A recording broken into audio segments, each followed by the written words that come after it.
My name is Jessica Thompson, and I'm 32 years old.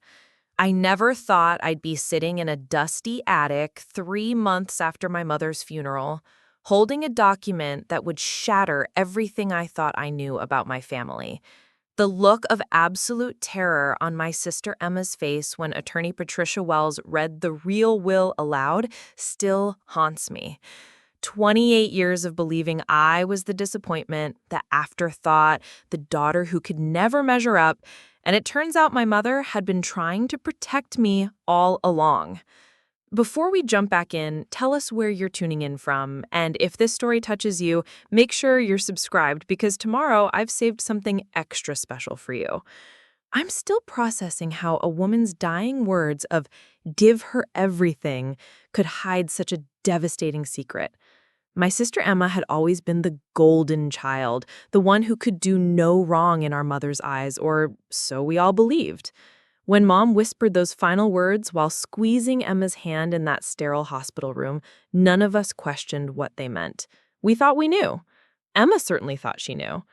But sometimes the people closest to us are the ones capable of the deepest betrayal.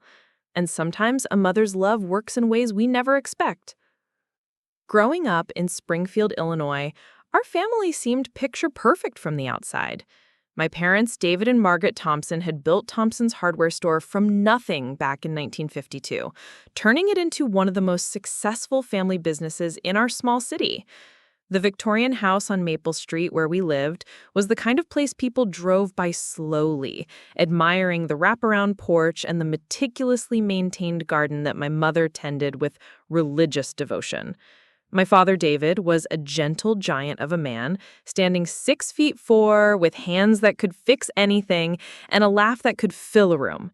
He had this way of making everyone feel important, whether you were the mayor stopping by for a chat or a 7-year-old with a scraped knee. Mom always said he had a gift for seeing the best in people. Maybe too much of a gift sometimes. He died of a heart attack 5 years ago. Sudden and shocking, leaving Mom to run the hardware store with help from my older brother, Michael. Michael was 35, the responsible one who had always been destined to take over the family business. He had Dad's practical nature and Mom's head for numbers, plus this incredible ability to remember every customer's name and their usual purchases. After Dad died, Michael stepped up without question, working 16-hour days to keep everything running smoothly while Mom grieved. He was the one who held our family together during that dark time, never complaining about the burden that had suddenly fallen on his shoulders. Then there was Emma, 2 years younger than me and absolutely radiant in every possible way. Where I was average height with unremarkable brown hair that never seemed to cooperate, Emma was tall and willowy with natural blonde waves that looked like something from a shampoo commercial. She had this infectious laugh and a way of lighting up any room she entered. More importantly, she had always been Mom's clear favorite, though none of us ever talked about it directly. Emma had graduated with honors from Northwestern University with a business degree, while I had struggled through community college before eventually getting my nursing certification. Emma spoke 3 languages fluently and had traveled to 17 countries before her 25th birthday, while I had barely left Illinois except for one disastrous vacation to Florida. Emma could cook elaborate dinner parties for 12 people without breaking a sweat, while I burned water. The contrast between us had been obvious to everyone, especially Mom. Our mother, Margaret, was a formidable woman in her own right, standing barely 5 feet tall but commanding respect wherever she went. She had built the hardware store alongside Dad, handling all the bookkeeping and customer service while he managed inventory and repairs. Mom had this sharp mind for business and an even sharper tongue when someone crossed her. She could spot a bad check from across the room and negotiate supplier contracts that would make seasoned businessmen weep with envy. But with Emma, Mom was different somehow. I remember countless afternoons sitting at our kitchen table doing homework while Mom and Emma planned Emma's latest adventure or discussed Emma's career prospects. Mom would light up when Emma called, dropping whatever she was doing to give her full attention. When Emma brought home boyfriends, Mom would cook elaborate meals and bring out the good china. When I brought home boyfriends, if I was brave enough to do so, Mom would offer them a sandwich and ask when they planned to find steady employment. The favoritism wasn't cruel or obvious, just consistently present. Emma got the bigger bedroom when we moved rooms around. Emma got the newer car when she turned 16. Emma got Mom's engagement ring when she graduated college, while I got a card with $50 tucked inside. It was death by 1,000 small cuts, each one barely noticeable, but accumulating into an undeniable pattern over the years. I had accepted my role as the less favored daughter long ago, the way you accept having brown eyes instead of blue or being short instead of tall. It wasn't pleasant, but it was reality. I focused on my nursing career, finding satisfaction in helping people during their most vulnerable moments. I built a quiet life for myself in a small apartment across town, dating occasionally, but never finding anyone who seemed worth the effort of introducing to my complicated family dynamics. Michael seemed largely oblivious to the favoritism, or at least he never commented on it. He was too busy with the store and his own family, his wife Linda, and their twin daughters who were 8 years old and were absolutely adored their Aunt Emma. Michael had inherited Dad's diplomatic nature and Mom's head for numbers, plus this incredible ability to remember every customer's name and their usual purchases. After Dad died, Michael stepped up without question, working 16-hour days to keep everything running smoothly while Mom grieved. He was the one who held our family together during that dark time, never complaining about the burden that had suddenly fallen on his shoulders. Preparing and narrating this story took us a lot of time, so if you are enjoying it, subscribe to our channel. It means a lot to us. Now back to the story. Checkbook. Emma was living in Chicago at the time, working for a consulting firm that specialized in helping small businesses expand their operations. She was successful and well-paid, living in a beautiful downtown apartment with her boyfriend Tyler, a lawyer she had met through work. Emma would drive down to Springfield every few weeks to visit, and during those visits, Mom would seem more like her old self, more focused and alert. I was the one who lived locally and dealt with the day-to-day reality of Mom's decline. I was the one who got the confused phone calls at 2 in the morning when Mom couldn't remember how to work the television remote. I was the one who had to gently suggest that maybe she shouldn't be driving anymore when she got lost coming home from the grocery store she had shopped at for 30 years. The diagnosis of early-onset Alzheimer's came on a Tuesday in October, delivered by Dr. Andrew Martinez in his office overlooking the hospital parking lot. Mom took the news with characteristic stoicism, asking practical questions about progression and treatment options. Michael and I sat on either side of her, trying to process what this meant for our family and the business. Emma drove down from Chicago the next day, taking a week off work to be with us. During that week, she was the perfect daughter, attentive and loving, helping Mom organize her medications and researching the best care facilities in the area. She held Mom's hand during medical appointments and stayed up late into the night looking at photo albums and sharing memories. But when the week was over, Emma returned to Chicago and her important career, while I rearranged my nursing schedule to spend more time with Mom. I was the one who helped her transition from living independently to accepting daily assistance. I was the one who researched home health aides and meal delivery services. I was the one who held her hand during the bad days when she didn't recognize anyone. As Mom's condition worsened, Emma's visits became more sporadic. She would promise to come down for the weekend and then call at the last minute with some work emergency that prevented her from making the trip. When she did visit, she would arrive with expensive gifts and elaborate plans for activities that Mom was no longer capable of enjoying. I tried not to be resentful, understanding that seeing Mom's decline was probably harder for Emma since she wasn't dealing with it daily. But there were moments when I felt like I was carrying the entire emotional burden of our mother's care while Emma got to maintain her perfect image as the successful daughter living her dream life in the big city. The decision to move Mom to Sunset Manor assisted living was the hardest thing our family had ever faced. Mom had always insisted she would never leave the house on Maple Street, the home she had shared with Dad for over 40 years.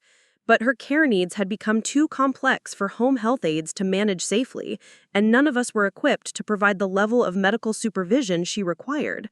Michael and I toured the facility together on a gray February afternoon, walking through spotless hallways that smelled of industrial disinfectant and trying to imagine our independent, strong-willed mother living in one of these small rooms. Sunset Manor was the best facility in the area, with excellent medical staff and a reputation for treating residents with dignity and respect. The director, Mrs. Dorothy Kane, assured us that Mom would receive outstanding care and that families were encouraged to visit as often as possible. Emma couldn't make it for the tour, but she approved our choice over the phone and promised to help with the substantial monthly costs. Moving Mom was a 3-day process that left all of us emotionally drained. She cried the first night, sitting in her new room surrounded by familiar furniture that looked strange and small in the unfamiliar space. But Mom was resilient, and within a few weeks, she had settled into the routines of Sunset Manor. She made friends with her roommate, Mrs. Catherine Murphy, a former school teacher who shared Mom's love of crossword puzzles. She looked forward to the daily activities and seemed to enjoy the social interaction with other residents.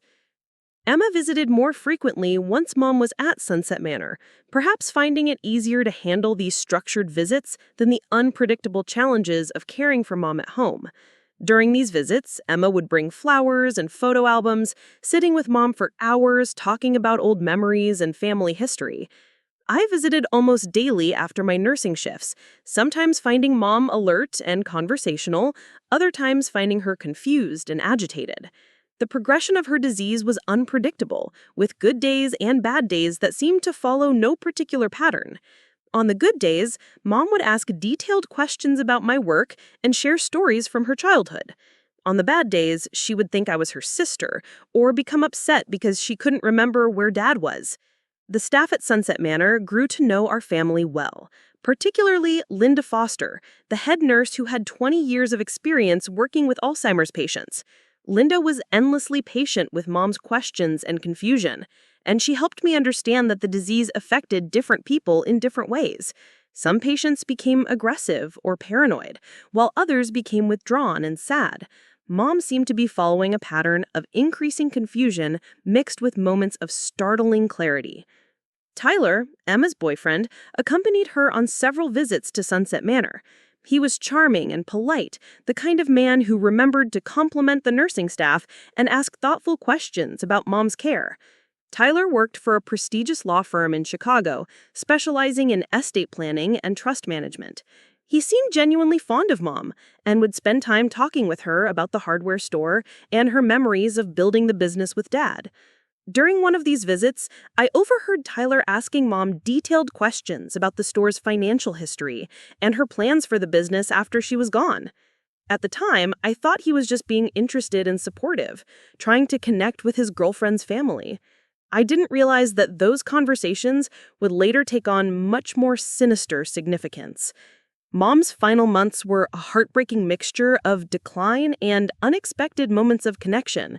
There were afternoons when she would seem almost like her old self, sharp and opinionated, offering advice about my love life and asking pointed questions about Michael's plans for expanding the hardware store. But there were also days when she would stare out the window for hours without speaking, or become upset because she couldn't remember where Dad was. Emma took a leave of absence, Her job during Mom's final weeks, staying at the house on Maple Street and spending every day at Sunset Manor. She was attentive and loving, holding Mom's hand and reeling to her from romance novels that Mom had enjoyed when she was younger. I was grateful for Emma's presence during those difficult days, and for the first time in years, we worked together as a team, taking turns staying overnight at the facility and making sure Mom was never alone. The end came on a Thursday morning in late spring, peacefully and surrounded by family. Mom had been unresponsive for 3 days, but just before she died, she opened her eyes and looked directly at Emma. Her voice was weak but clear when she whispered those final words, "Give her everything." She squeezed Emma's hand, looked around the room at Michael and me, and then closed her eyes forever. We all assumed Mom was talking about the inheritance, expressing her final wish that Emma should receive the bulk of the estate. It seemed consistent with a lifetime of favoritism, Mom's last gesture toward the daughter who had always been special. Emma cried as she held Mom's hand, promising to honor her wishes and take care of everything. The funeral was beautiful, held at St. Matthew's Episcopal Church where Mom and Dad had been married 43 years earlier. The church was packed with customers from the hardware store, neighbors from Maple Street, and residents and staff from Sunset Manor who had grown to love Mom during her time there. Emma delivered a moving eulogy about Mom's strength and determination, her success in business, and her devotion to family. After the funeral, we gathered at the house on Maple Street for a reception that felt both familiar and strange. Emma moved through the rooms like a gracious hostess, accepting condolences and sharing memories with old family friends. Michael dealt with the practical details of coordinating food and managing the crowd. I found myself gravitating toward Mom's bedroom, sitting on the edge of her bed and trying to process the reality that she was really gone. A week after the funeral, Attorney Patricia Wells called to schedule a reading of Mom's will. Patricia had been the family lawyer for over 20 years, handling everything from the incorporation of the hardware store to Dad's estate after his death. She was a serious woman in her 50s with silver hair and kind eyes, someone Mom had trusted completely with all of our family's legal affairs.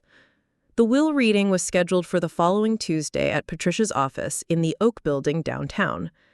Emma drove down from Chicago, staying again at the house on Maple Street.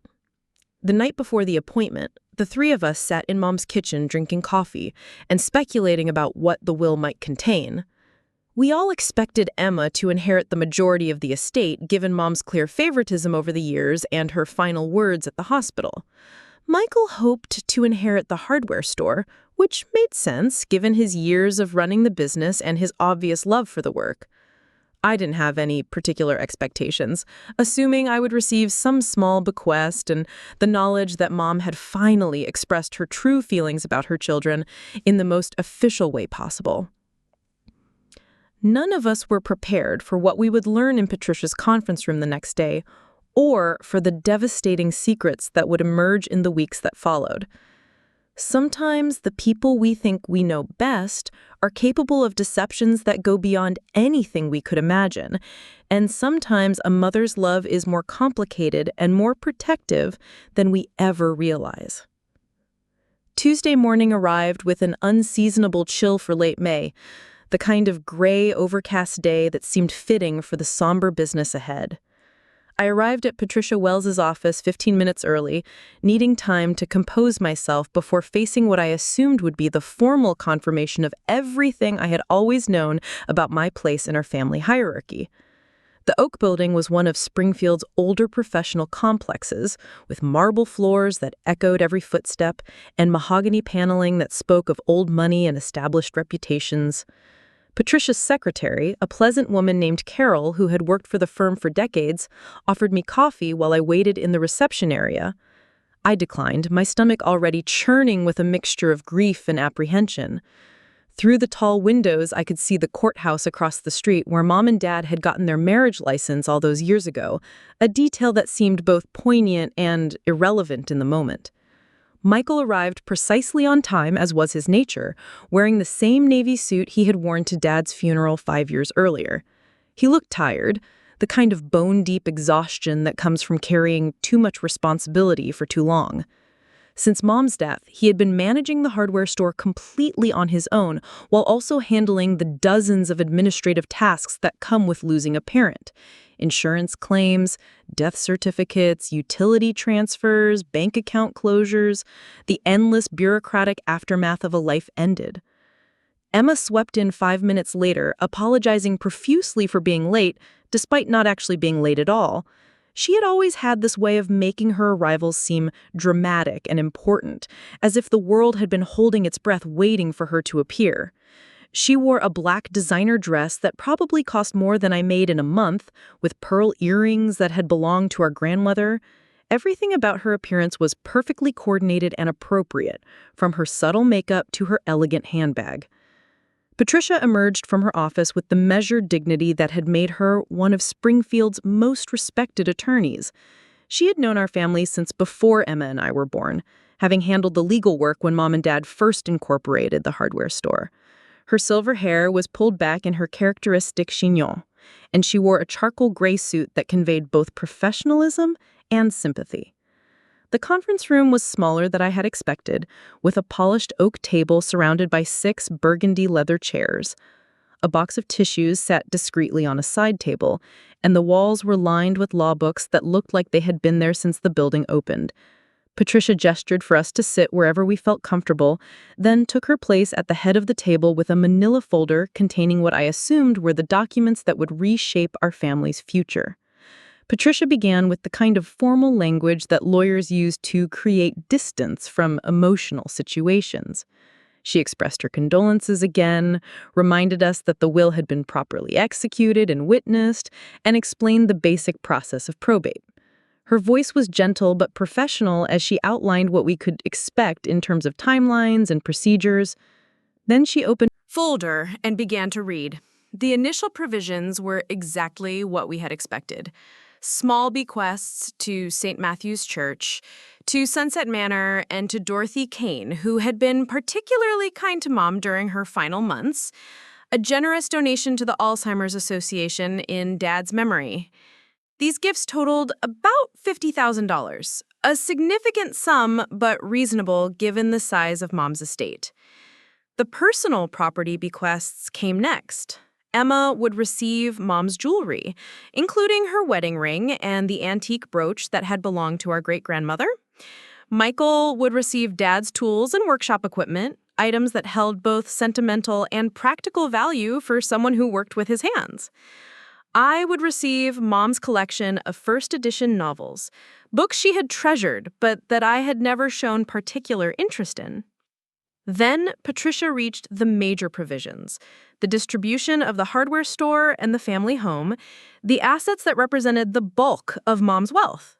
Her voice remained steady and professional as she read words that would change everything we thought we knew about our mother's feelings toward her children. The hardware store, with all its inventory, real estate, and goodwill, would go to Michael, as we had all expected. He had earned it through years of dedicated work and genuine love for the business. The house on Maple Street, however, would not go to Emma, as we had all assumed. Instead, it would be placed in a trust with Emma and me as equal beneficiaries, managed by Patricia until we could reach agreement on its disposition. But the real shock came with the final major bequest. Mom's investment accounts, her savings, her certificates of deposit, essentially all of her liquid assets, totaling nearly $800,000, would go entirely to me. Not to Emma, the daughter who had always been favored, not split equally among the 3 of us, to me, the daughter who had always felt overlooked and undervalued. The silence in the conference room was deafening. Emma's face had gone completely white, and her hands were trembling as she clutched her purse.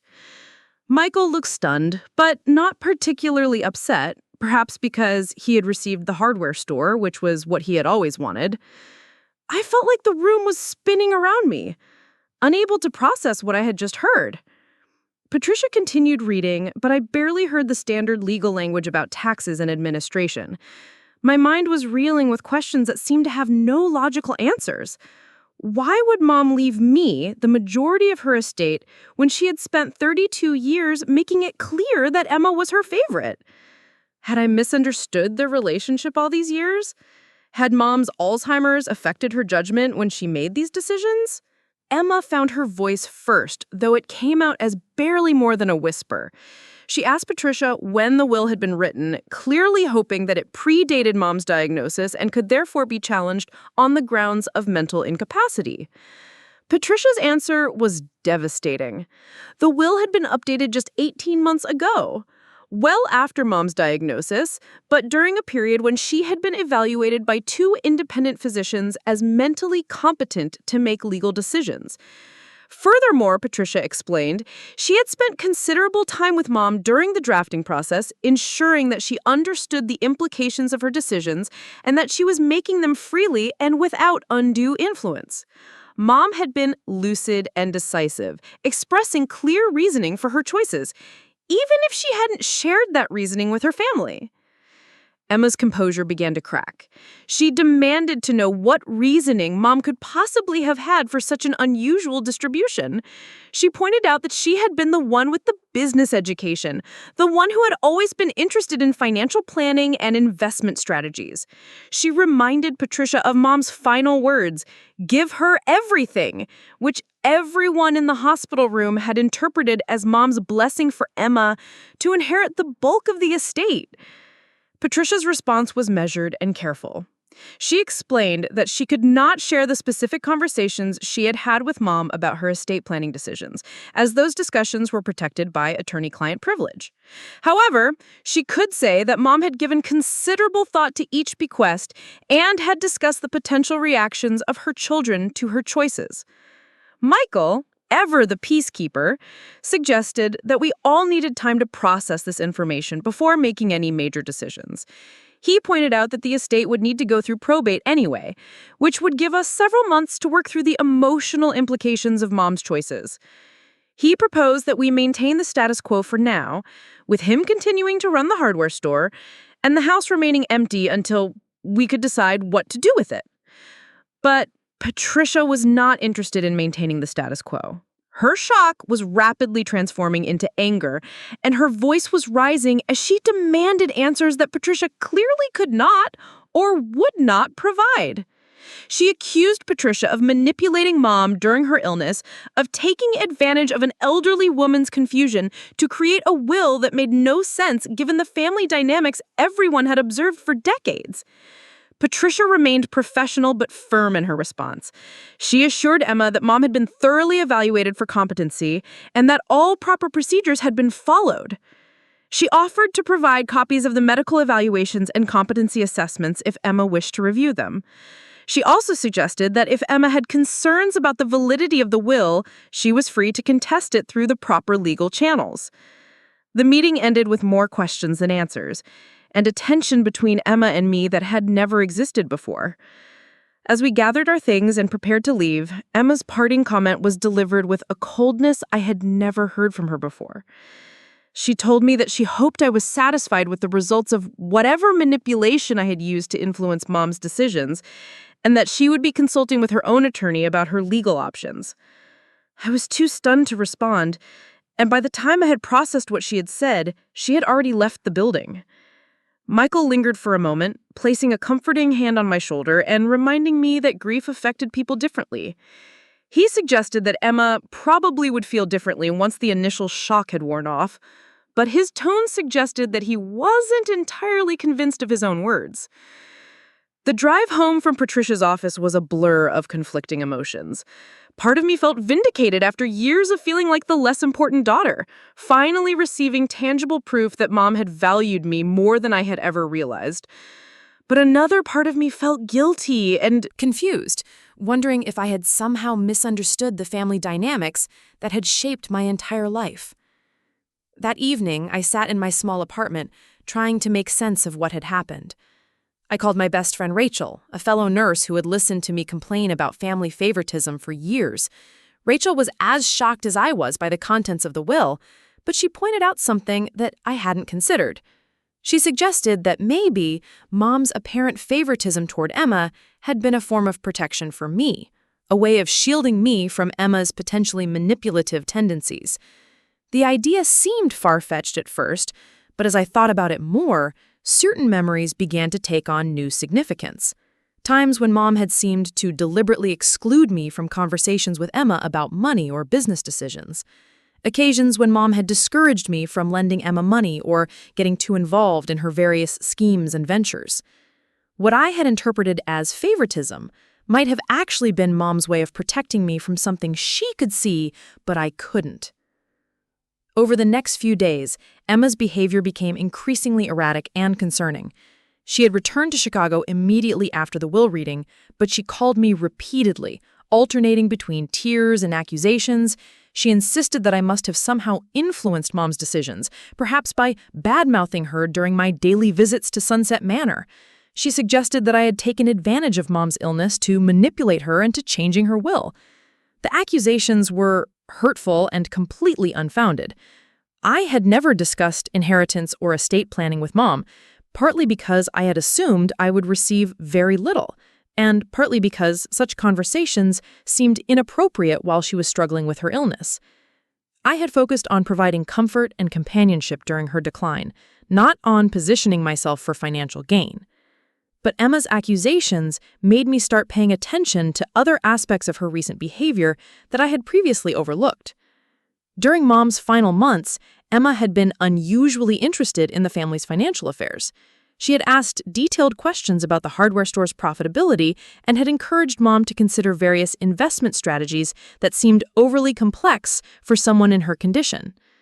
Emma had also spent considerable time going through Mom's personal papers during her visits, claiming that she was helping to organize important documents. At the time, I had been grateful for her assistance with what seemed like a tedious but necessary task. Now I wondered if she had been looking for something specific, perhaps hoping to find evidence of assets that hadn't been properly accounted for.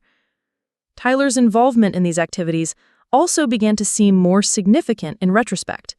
As an estate planning attorney, he would have known exactly what documents to look for and how to evaluate the completeness of someone's financial records.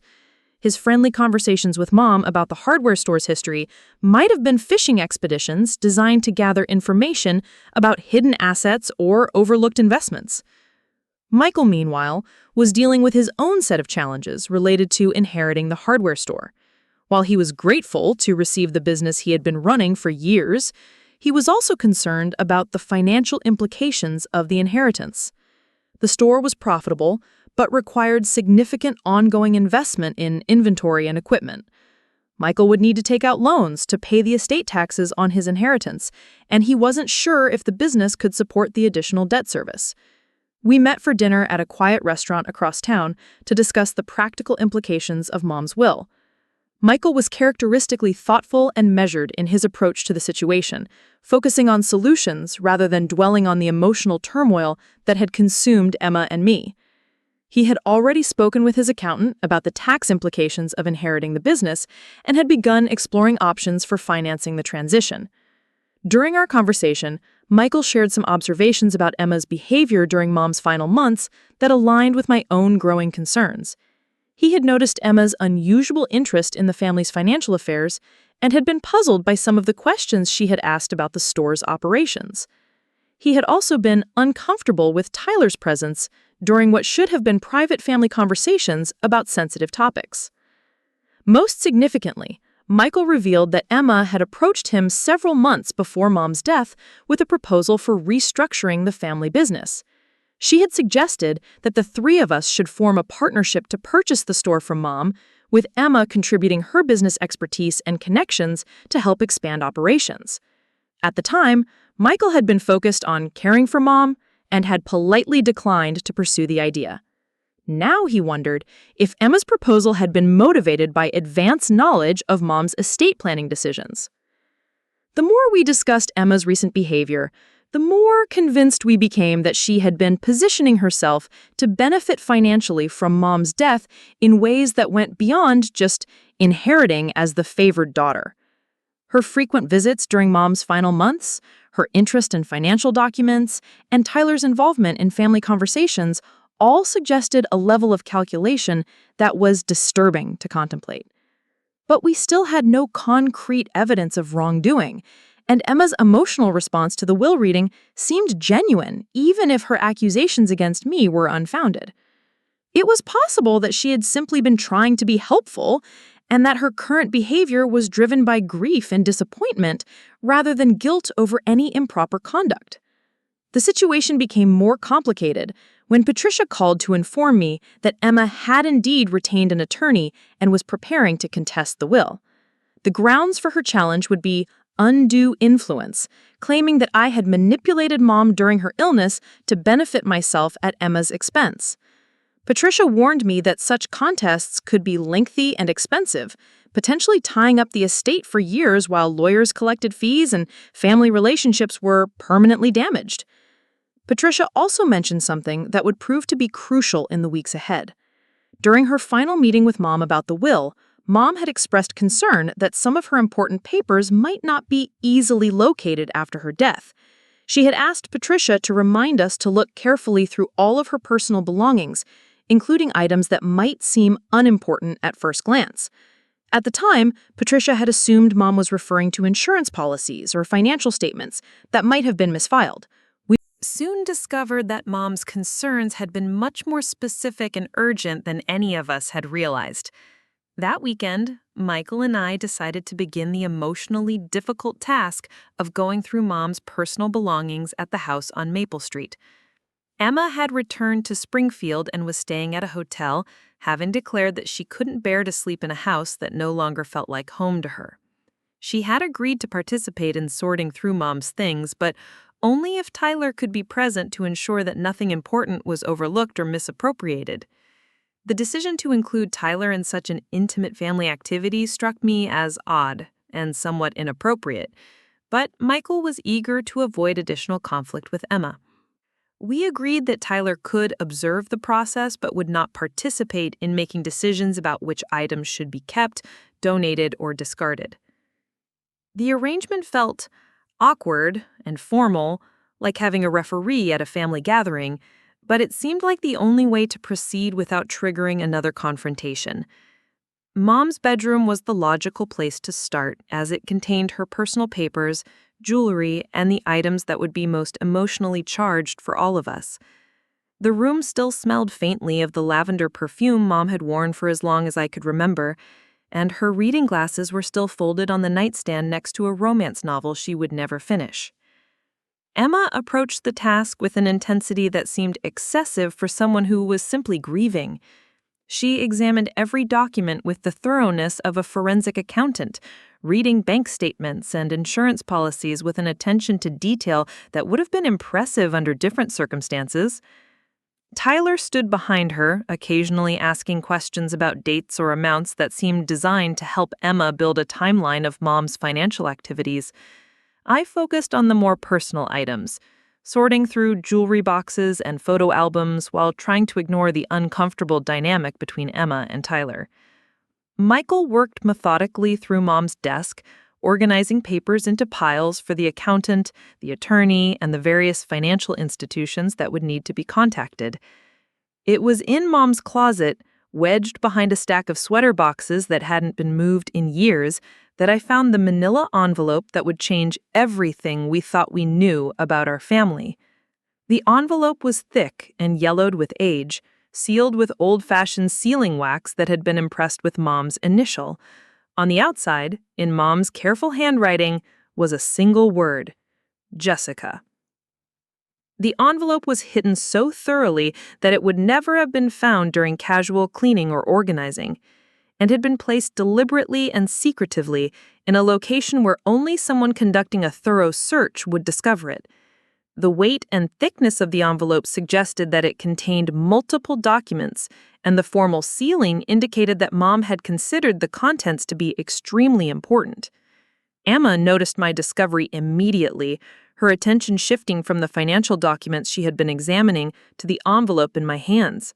She demanded to know what it contained, her voice sharp with an anxiety that seemed disproportionate to the situation. Tyler moved closer, his legal training apparently making him as curious about the mysterious envelope as Emma was. I explained that the envelope was addressed to me and had been deliberately hidden, suggesting that Mom had intended for me to find it privately. Emma argued that anything found in Mom's room should be opened in front of all family members to ensure transparency.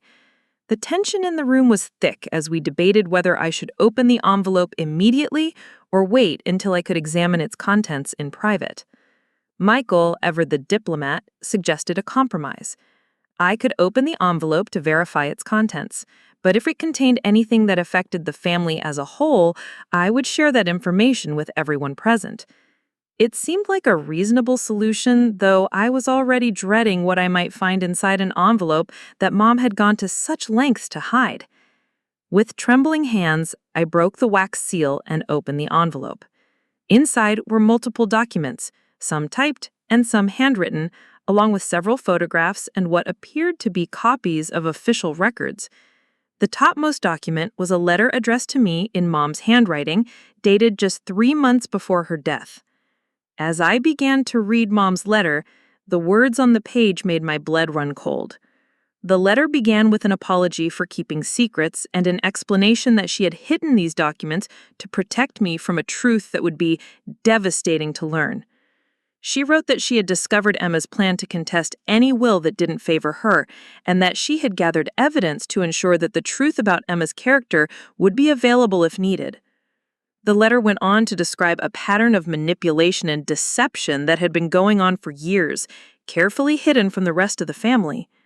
Mom had discovered that Emma had been stealing money from the hardware store's accounts, using her business education and Tyler's legal expertise to cover her tracks. The amounts were significant, totaling more than $200,000 over a period of 3 years. But the theft was only part of Emma's deception. Mom had also discovered that Emma and Tyler had been systematically gathering information about the family's assets with the intention of challenging any will that didn't give Emma control of the estate.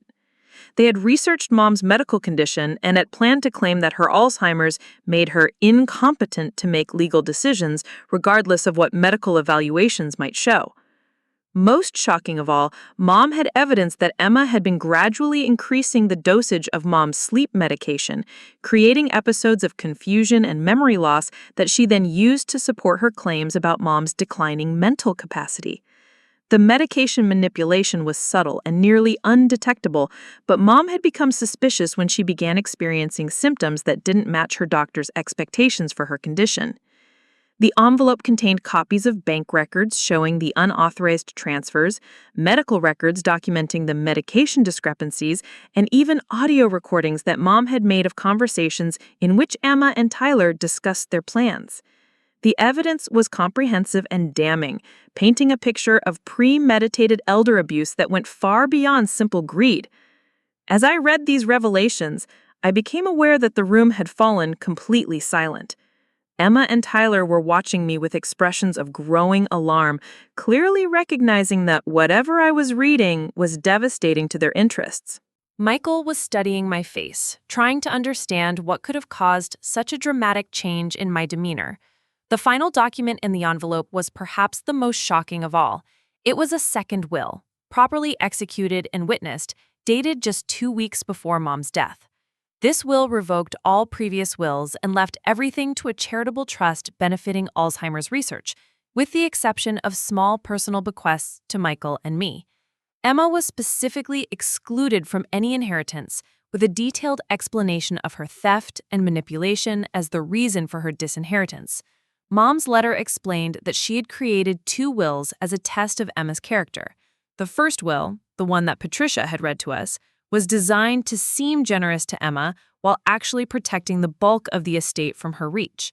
The second will was Mom's true final testament, to be used only if Emma proved her dishonesty by contesting the first will or attempting to manipulate the estate proceedings. The letter concluded with Mom's expression of love for me and her regret that she had been forced to deceive me about Emma's true nature for so many years. She explained that she had tried to protect Emma from the consequences of her choices, hoping that she would change her behavior before it was too late. But Emma's escalating manipulation and theft had forced Mom to take more drastic measures to protect the family's assets and reputation. As I finished reading, I realized that Emma's face had gone from pale to ashen, and Tyler had moved protectively to her side. They clearly understood that their carefully planned scheme had been discovered and documented in detail. The evidence in the envelope would not only prevent Emma from successfully contesting the will, but would also expose her to criminal prosecution for theft and elder abuse.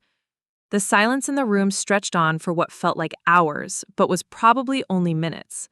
Finally, Emma spoke, her voice barely above a whisper as she asked what the documents contained. I looked at my sister, this woman I had known my entire life, and realized that I had never really known her at all. The golden child, the favored daughter, the successful businesswoman, was actually a calculating thief who had been systematically stealing from our family while manipulating our dying mother. The confrontation that followed would test the limits of family loyalty and force all of us to confront truths that were almost too painful to accept.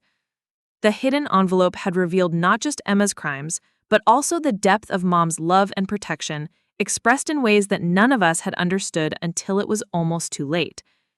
The confrontation that erupted in Mom's bedroom was unlike anything our family had ever experienced.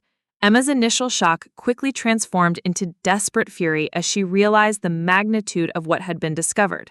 She lunged toward me, demanding to see the documents, her voice rising to a pitch that I had never heard from her before. Tyler grabbed her arm, trying to calm her down, but his own face had gone chalk white as he processed the implications of what was happening. I clutched the envelope protectively against my chest, my hands shaking as I tried to process the devastating revelations Mom had left for me. The woman I had thought was my successful, accomplished sister was actually a thief and manipulator who had been systematically stealing from our family while presenting herself as the perfect daughter. The favoritism I had resented my entire life had actually been Mom's way of protecting me from Emma's true nature. Michael stepped between Emma and me, his usually calm demeanor replaced by a steely determination I rarely saw from him. He asked Emma directly if the accusations in Mom's documents were true, his voice carrying the authority of someone who had spent years managing employees and difficult customers. Emma's response was a torrent of denials mixed with counter-accusations, claiming that I had somehow fabricated the evidence to support my own inheritance grab. But Tyler's reaction told a different story. As a lawyer, he understood the legal implications of what had been discovered far better than Emma seemed to grasp. He was already calculating damage control strategies, trying to determine whether the evidence could be suppressed or discredited. His professional composure was cracking as he realized that his involvement in Emma's schemes could destroy his legal career and potentially result in criminal charges. Emma's denials became increasingly frantic as Michael pressed her for specific answers about the financial discrepancies Mom had documented. She claimed that any transfers from the hardware store accounts had been legitimate business expenses or loans that she had intended to repay. She insisted that her interest in Mom's medical care had been motivated by genuine concern, not by gain. But the evidence in Mom's envelope was too comprehensive and detailed to be easily dismissed. Mom had been methodical in documenting Emma's activities, collecting bank records, prescription bottle labels, and even photographs of documents that Emma thought were private. The audio recordings were particularly damning, capturing conversations between Emma and Tyler that clearly showed their awareness of the illegality of their actions. One recording was especially devastating. It captured Emma and Tyler discussing how to gradually increase Mom's confusion through medication manipulation while maintaining plausible deniability about her declining mental state. They had researched the specific effects of combining certain sleep medications with Mom's existing prescriptions, creating episodes of disorientation that they could then point to as evidence of her incompetence. Tyler finally broke his silence, admitting that he had provided legal advice to Emma about estate planning strategies, but claiming that he had been unaware of any illegal activities. He insisted that his involvement had been limited to general guidance about inheritance law and that Emma had misrepresented the nature of her family situation when seeking his counsel. His attempt to distance himself from Emma's actions only made her more desperate and erratic. The financial records told an undeniable story of systematic theft. Emma had used her familiarity with the hardware store's operations to create fake vendor accounts and authorize payments to companies that existed only on paper. She had also manipulated inventory records to hide the theft of merchandise that she then sold through online marketplaces. The scheme was sophisticated and had been going on for nearly 3 years, right under Michael's nose. Michael was devastated by the revelation that someone he trusted had been stealing from the business he had worked so hard to maintain. He had noticed some discrepancies in the accounts, but he attributed them to normal business fluctuations and never suspected that Emma was responsible. Financial irregularities over the past few years, but had attributed them to accounting errors or his own inexperience with the bookkeeping systems. The idea that his own sister had been deliberately sabotaging the family business while he struggled to keep it profitable was almost too painful to comprehend. Emma's reaction to being confronted with the financial evidence was to blame Tyler for encouraging her actions. She claimed that he had pressured her to find ways to access family money to support their expensive lifestyle in Chicago. She painted herself as a victim of his manipulation, someone who had been led astray by a boyfriend who valued money more than family relationships. Tyler's response to Emma's accusations was swift and harsh. He reminded her that the theft had been her idea and that he had repeatedly warned her about the legal risks of her actions. He pointed out that he had never directly benefited from the stolen money and that his only involvement had been providing general legal guidance that Emma had then misused for criminal purposes. The sight of Emma and Tyler turning on each other so quickly was perhaps the most revealing aspect of the entire confrontation. Their relationship, which had seemed so solid and supportive during Mom's illness, was actually a partnership built on mutual self-interest rather than genuine affection. When faced with the consequences of their actions, neither was willing to protect the other at their own expense. As the arguments continued, I found myself studying the audio recordings more carefully. Mom had been incredibly brave to document these conversations, knowing that doing so put her at risk if Emma discovered her surveillance activities. The recordings revealed a level of calculation and cruelty in Emma's behavior that went far beyond simple greed. She had viewed Mom's illness as an opportunity to be exploited, rather than a tragedy to be endured with dignity. One particularly chilling recording captured Emma discussing how to time her thefts to coincide with Mom's medical appointments, when she would be distracted and less likely to notice irregularities in the store's finances. Emma had also researched which medications would be most effective in creating temporary confusion without causing obvious harm, showing a level of premeditation that made her actions feel like calculated abuse rather than opportunistic theft. The medication manipulation was perhaps the most disturbing aspect of Emma's behavior. Mom's medical records showed a pattern of unexplained symptoms that had puzzled her doctors and caused unnecessary suffering during her final months. Episodes of severe confusion, agitation, and memory loss that couldn't be fully explained by her Alzheimer's progression had actually been caused by Emma's deliberate interference with her prescription medications. Michael demanded to know how long the medication manipulation had been going on and whether it had contributed to Mom's death. Emma's response was defensive and evasive, claiming that she had only been trying to help Mom sleep better during difficult periods. She insisted that any changes to Mom's medications had been minor and that she had been careful not to cause serious harm. But Mom's medical records told a different story.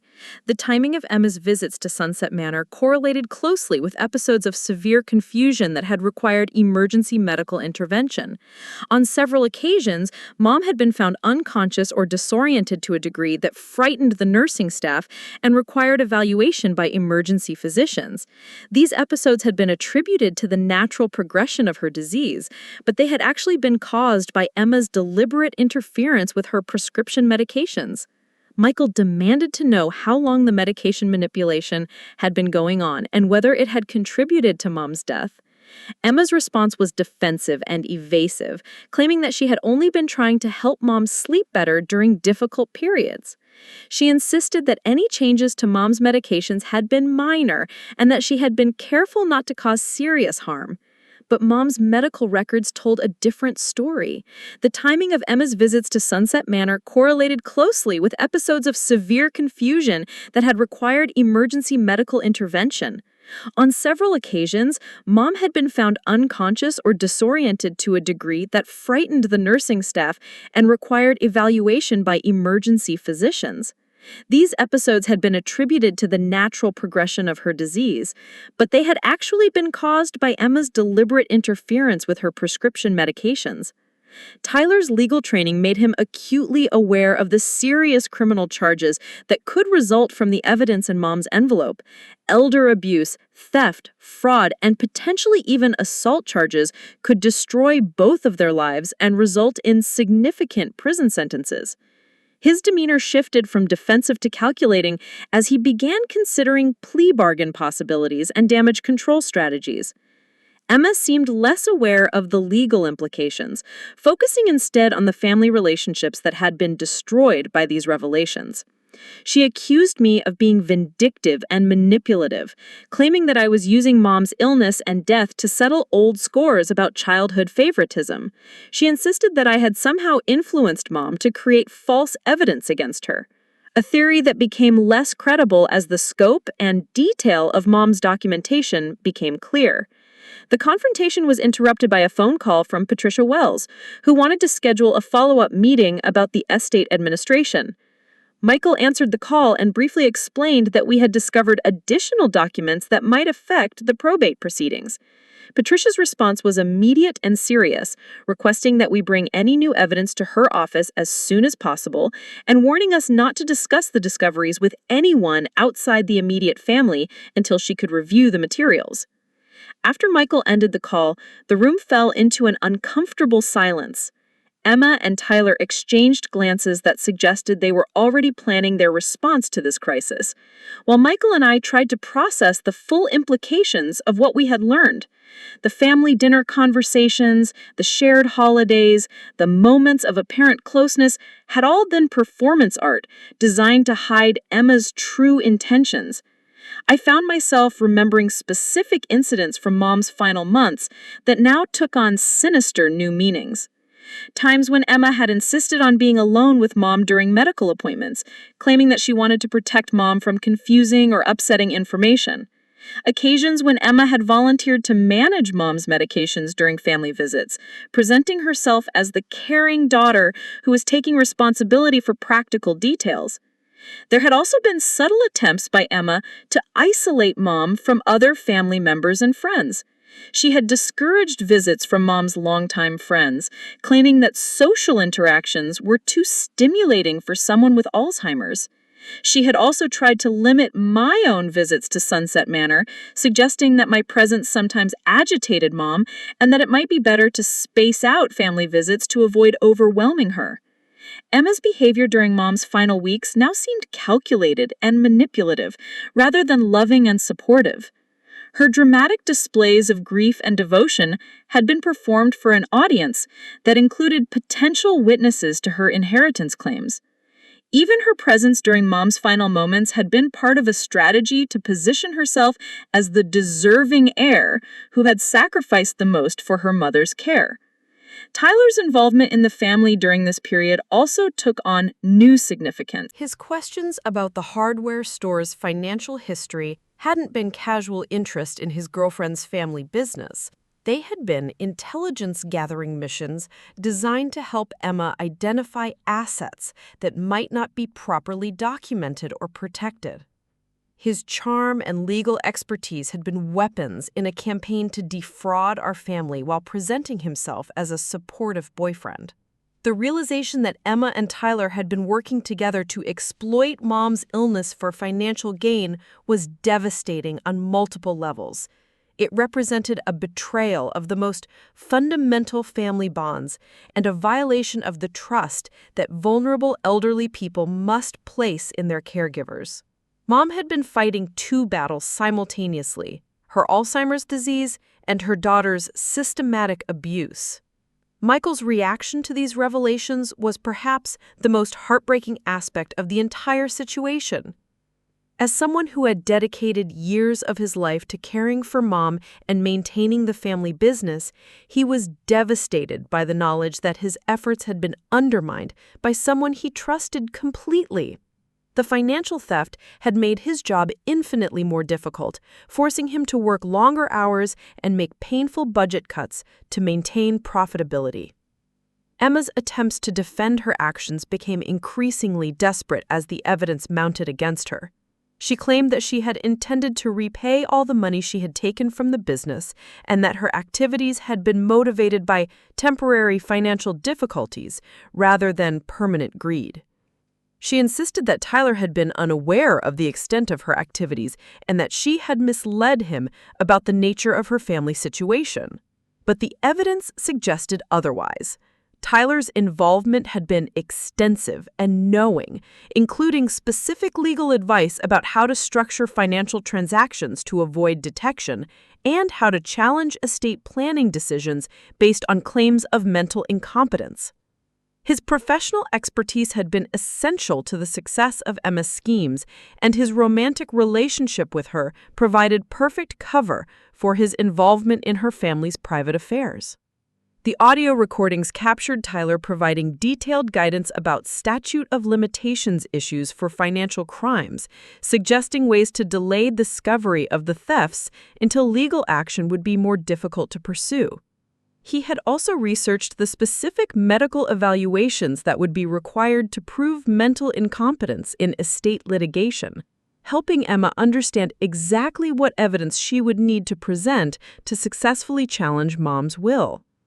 Perhaps most disturbing was a recording of Emma and Tyler discussing how to handle potential witnesses to their activities. They had identified nursing staff members at Sunset Manor who might have noticed irregularities in Mom's condition and had developed strategies for discrediting their observations if necessary. They had also discussed ways to limit my access to Mom during her final weeks, recognizing that my nursing background made me more likely to notice signs of medication manipulation. The level of planning and coordination revealed in Mom's documentation showed that Emma and Tyler had been running a sophisticated criminal enterprise disguised as family caregiving. They had researched legal precedents, medical procedures, and financial systems with the thoroughness of professional criminals. Their relationship had been built around their shared criminal activities rather than genuine romantic connection. As evening approached, it became clear that the immediate crisis required professional legal guidance. Patricia Wells needed to review the evidence before any decisions could be made about how to proceed. The documents also needed to be secured to prevent any attempts at destruction or tampering. Michael suggested that we should meet with Patricia first thing the next morning, bringing all of the evidence from Mom's envelope, along with any additional materials we might discover. Emma's response to this plan was predictably hostile. She accused us of rushing to judgment based on documents that might have been created during Mom's illness, when her judgment was compromised. She demanded the right to have her own attorney review the evidence before any official actions were taken. She also insisted that Tyler should be allowed to examine the legal documents to verify their authenticity and proper execution. Tyler's reaction was more measured but equally concerning. He suggested that the family should consider the potential consequences of making these allegations public, pointing out that criminal charges could destroy reputations and relationships that had taken decades to build. He warned that pursuing legal action could result in lengthy and expensive court proceedings that would benefit no one except the attorneys involved. But Michael and I had already made our decision. The evidence of Emma's crimes was too comprehensive and too serious to ignore, regardless of the potential consequences for family relationships. Mom had risked her own safety to document these activities, and we owed it to her memory to ensure that justice was served. The theft from the hardware store had threatened the livelihood of every employee and customer who depended on the business for their needs. The meeting ended with Emma and Tyler leaving together, their departure marked by veiled threats about the consequences of pursuing allegations that they claimed were based on the confused ramblings of a woman with Alzheimer's disease. Their unity in the face of overwhelming evidence only reinforced our conviction that they had been working together throughout Mom's illness to defraud our family. That night, I sat in my apartment reviewing the audio recordings and financial documents that Mom had so carefully compiled. Her courage in investigating and documenting Emma's activities while battling her own illness was extraordinary. She had protected our family's assets and reputation while fighting a degenerative disease that was stealing her memories and cognitive abilities. The recordings revealed aspects of Mom's personality that I had never fully appreciated. Her strategic thinking and attention to detail had been essential to the success of the family business, and those same qualities had enabled her to uncover and document Emma's crimes. Even while struggling with Alzheimer's, she had retained enough clarity and determination to conduct a complex investigation that would have challenged a healthy person. Mom's final letter to me included an apology for the deception she had maintained throughout my childhood about Emma's true character. She explained that she had hoped Emma would mature and change her behavior if given enough love and support. She had also wanted to protect me from the painful knowledge That my sister was capable of such betrayal and manipulation. But Emma's escalating criminal behavior during Mom's illness had forced her to abandon hope for Emma's redemption. The theft from the hardware store threatened Michael's livelihood and the jobs of all the employees who depended on the business. The medication manipulation put Mom's own life at risk and caused unnecessary suffering during her final months. At that point, protection of the innocent became more important than hopes for Emma's redemption. The evidence also revealed the depth of Tyler's involvement in planning and executing Emma's crimes. His legal expertise had been essential to the success of their schemes, and his presence in our family had provided perfect cover for gathering intelligence and manipulating situations to their advantage. Their relationship had been a criminal partnership disguised as a romantic connection. As I prepared for the meeting with Patricia Wells the next morning, I realized that my entire understanding of my family history would need to be revised. The dynamics I had observed and resented throughout my childhood had been carefully orchestrated performances designed to hide Emma's true nature. Mom's apparent favoritism had actually been a form of damage control, limiting Emma's access to family resources while maintaining the pretense of normal family relationships. The golden child who had seemed to effortlessly achieve success in every area of her life had actually been financing her lifestyle through theft and manipulation. Her academic achievements, her professional success, her expensive possessions had all been built on a foundation of criminal activity that she had carefully hidden from everyone except her criminal partner. The confrontation in Mom's bedroom had revealed not just Emma's crimes, but also the strength and wisdom of a mother who had spent her final months protecting her family from a threat that lived within their own home. Tomorrow's meeting with Patricia Wells would determine how that protection would be transformed into justice and whether Emma's years of deception would finally be brought to an end. The morning meeting with Patricia Wells was scheduled for 9 o'clock, but I arrived at her office 30 minutes early, clutching the manila envelope that contained enough evidence to destroy my sister's life. The weight of Mom's documentation felt heavier than it should have, as if the papers themselves understood the magnitude of what they represented. Michael met me in the lobby looking like he hadn't slept at all, his usually neat appearance disheveled and his eyes red from what I suspected had been hours of crying. Patricia's office felt different this time, charged with the tension that hadn't been present during the will reading. She had cleared her schedule for the entire morning after Michael's phone call the previous evening, understanding that whatever we had discovered would require significant time and attention. Her secretary, Carol, offered us coffee, but neither Michael nor I could stomach the thought of food or drink. Our stomachs were too knotted with anxiety and dread. When Patricia finally called us into her office, her expression was grave and professional. She had been practicing law for over 30 years and had seen every kind of family dispute imaginable, but something in our demeanor told her that this situation was particularly serious.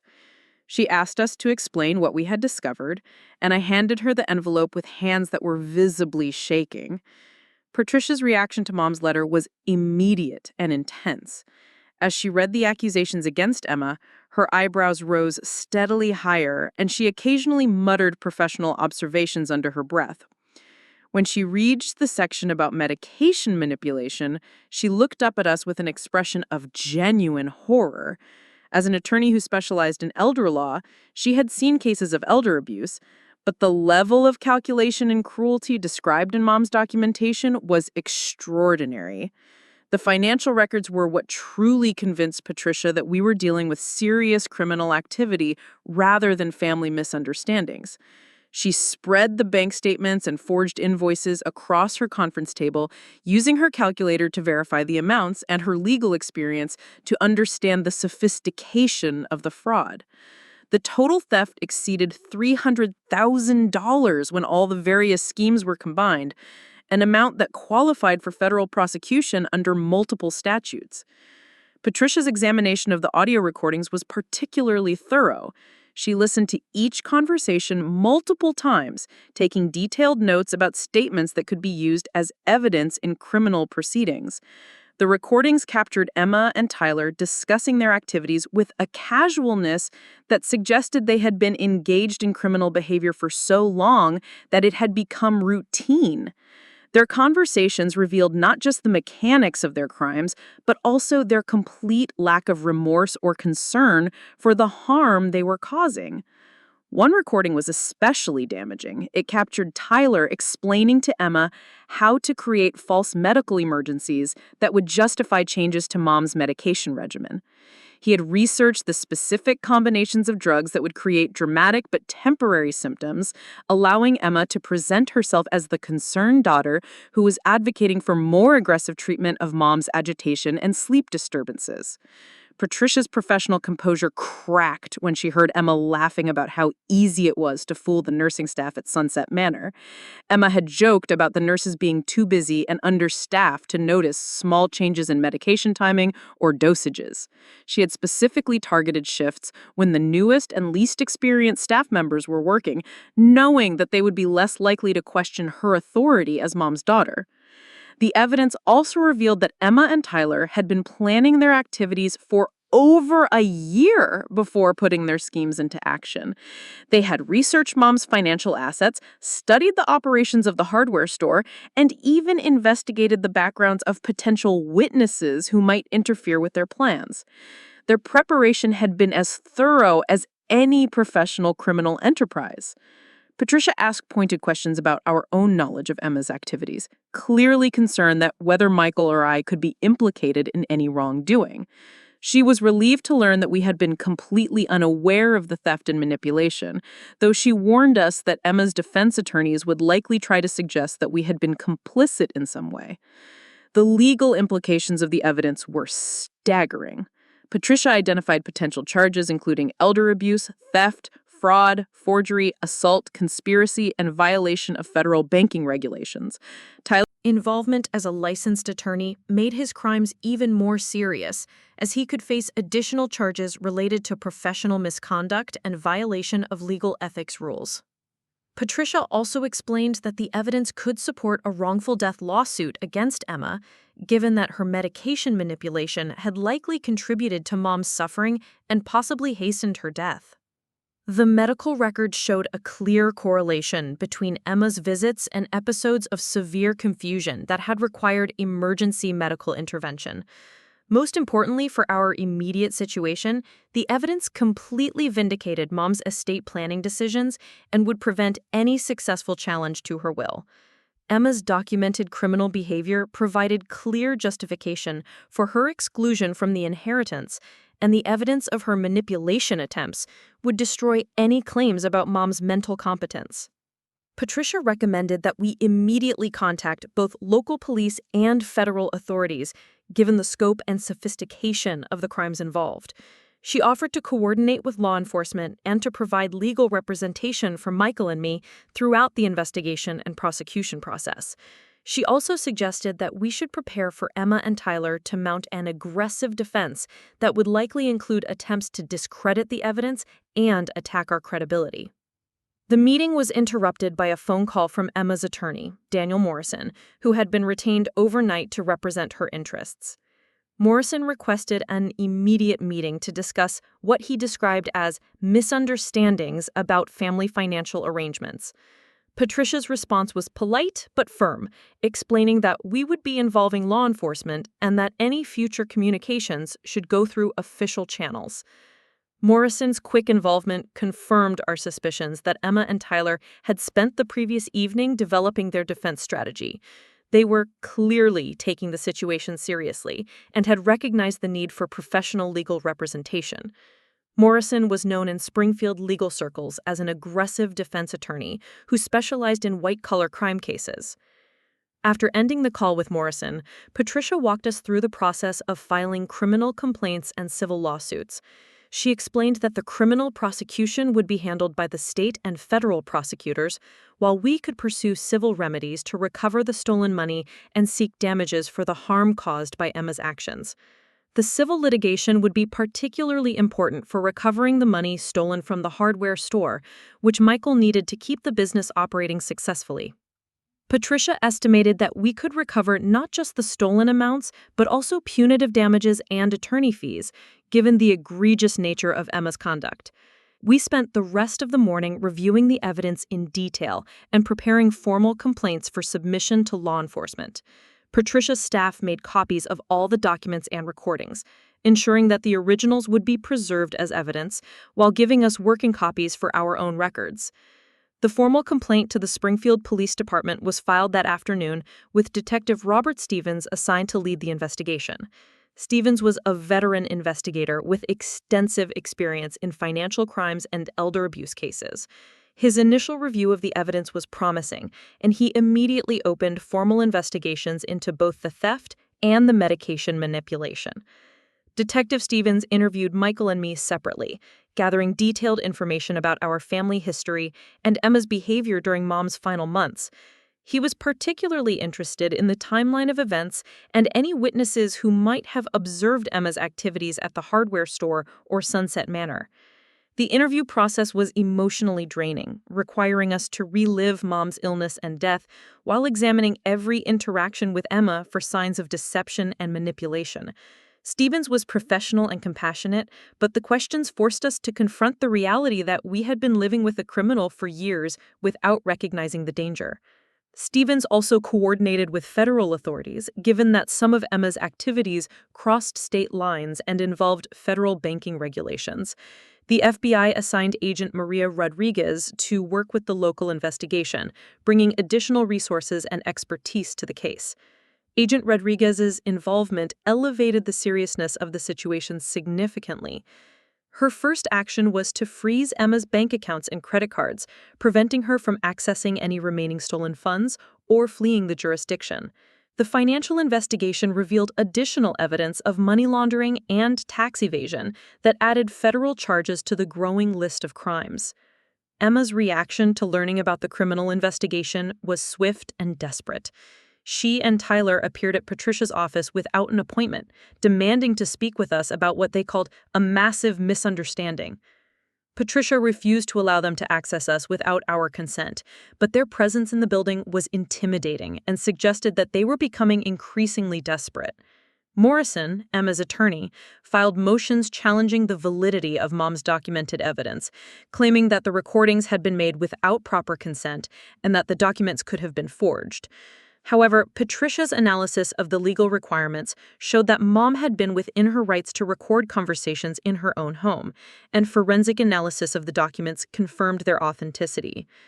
The investigation expanded to include Tyler's law firm, where federal agents discovered additional evidence of his involvement in similar schemes targeting other elderly clients. Tyler had apparently been using his position as an estate planning attorney to identify vulnerable victims and recruit accomplices to exploit them. Emma was just another person he had manipulated into committing crimes on his behalf. The revelation that Tyler was a serial predator who had been targeting elderly clients for years added another dimension to the case. His law firm immediately suspended him and began cooperating with federal authorities to identify other potential victims. The Illinois State Bar Association initiated disciplinary proceedings that would likely result in permanent disbarment. Emma's defense strategy became increasingly erratic as the evidence mounted against her. She alternated between claiming complete innocence and trying to blame Tyler for manipulating her into criminal activity. Her changing stories only damaged her credibility further and provided additional evidence of her consciousness of guilt. The medication manipulation charges were particularly devastating for Emma's defense. Medical experts hired by the prosecution confirmed that the combinations of drugs Emma had been giving Mom could have caused the severe episodes of confusion and agitation that had been documented by Sunset Manor staff. The experts also concluded that the medication manipulation had likely shortened Mom's life and increased her suffering during her final months. Sunset Manor's administration was horrified to learn about Emma's activities and immediately implemented new protocols to prevent similar abuse in the future. Several staff members who had worked with Mom came forward with observations about Emma's behavior that they had found concerning at the time but hadn't known how to report. Linda Foster, the head nurse who had been particularly close to Mom, was devastated by the revelation that someone she had trusted had been abusing a patient under her care. Her testimony about Emma's unusual interest in Mom's medications and her insistence on being alone during medical procedures provided crucial corroborating evidence for the prosecution. The impact on the hardware store's employees was equally significant. Many of them had worked for the business for decades and felt personally betrayed by Emma's theft. The stolen money had forced Michael to delay salary increases and cut employee benefits, decisions that had been painful for him but necessary to keep the business afloat. Michael's testimony about the financial impact of Emma's crimes was particularly powerful. He described working 18-hour days trying to understand why the business was struggling despite strong sales and customer loyalty. He had blamed himself for poor management decisions when the real problem was systematic theft by someone he trusted completely. The community reaction to the charges against Emma was intense and polarized. Many people who had known our family for years were shocked by the allegations, having seen Emma as the successful daughter who had overcome family tragedy to build an impressive career. Others recalled subtle signs of selfishness and entitlement that now seemed more significant in hindsight. Tyler's arrest on federal charges made national news, given the scope of his criminal activities and his position as a licensed attorney. The story of a lawyer who had been systematically exploiting elderly clients attracted widespread media attention and prompted investigations into similar schemes in other jurisdictions. Emma's attempt to plea bargain was complicated by the severity of the charges and the overwhelming nature of the evidence against her. Morrison advised her that a trial would likely result in a lengthy prison sentence, but the prosecution was reluctant to offer significant concessions, given the harm she had caused and the premeditated nature of her crimes. The civil litigation proceeded parallel to the criminal case, with Patricia filing lawsuits to recover the stolen money and seek damages for the emotional distress and medical harm caused by Emma's actions. The civil case had a lower burden of proof than the criminal prosecution, making recovery of damages more likely, even if some criminal charges were dismissed or reduced. The revelation about the second will that Mom had prepared was perhaps the most devastating blow to Emma's hopes for avoiding consequences. The document clearly showed that Mom had anticipated Emma's attempts to contest the first will and had prepared a complete disinheritance as a response. The second will's charitable bequests ensured that Emma would receive nothing even if she somehow succeeded in challenging the first will. Emma's realization that she had lost everything began to sink in as the legal proceedings continued. Her job, her relationship with Tyler, her inheritance, her freedom, and her reputation were all destroyed by the consequences of her criminal choices. The life she had built through theft and manipulation was crumbling around her. The psychological evaluation ordered by the court revealed that Emma showed signs of narcissistic personality disorder and antisocial behavior patterns that had likely been present since childhood. The evaluation explained her ability to manipulate family relationships and her lack of empathy for Mom's suffering, but it did not excuse her criminal behavior. Tyler's cooperation with federal authorities in exchange for a reduced sentence provided additional evidence against Emma and helped investigators understand the full scope of their criminal enterprise. His detailed confessions revealed planning and preparation that had been going on for years before they put their schemes into action. The trial itself was a media sensation, with local news covering every development in detail. The courtroom was packed with family friends, hardware store customers, and community members who wanted to see justice served. Emma's appearance had changed dramatically from the polished professional she had once been to someone who looked defeated and desperate. The prosecution's case was overwhelming, with financial records, audio recordings, medical evidence, and witness testimony all supporting the charges against Emma. The defense's attempts to discredit the evidence or claim that Emma had been manipulated by Tyler were unsuccessful, given the clear evidence of her active participation and leadership in planning the crimes. Emma's conviction on all charges resulted in a 15-year federal prison sentence with additional state charges that would be served concurrently. Tyler received a 12-year sentence despite his cooperation, reflecting the seriousness of his crimes and his position of trust as an attorney. The civil litigation resulted in judgments totaling over $2 million, including punitive damages and attorney fees. While Emma had no assets to satisfy the judgments immediately, the court ordered garnishment of any future earnings and seizure of any property she might acquire in the future.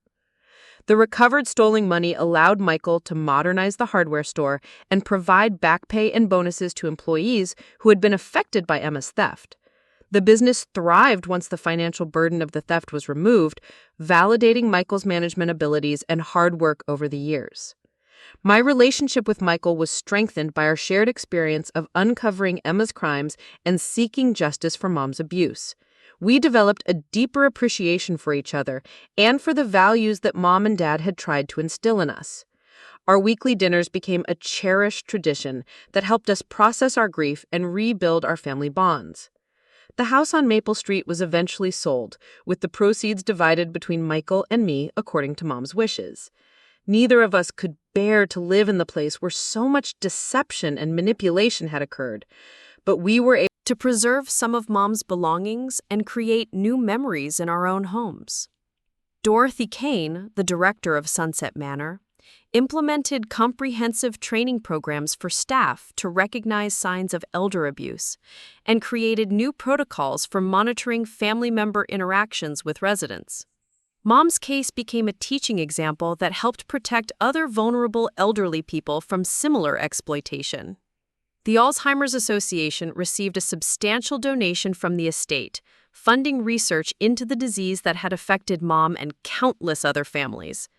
The donation was made in Mom and Dad's names, honoring their memory while supporting efforts to find better treatments and eventual cures.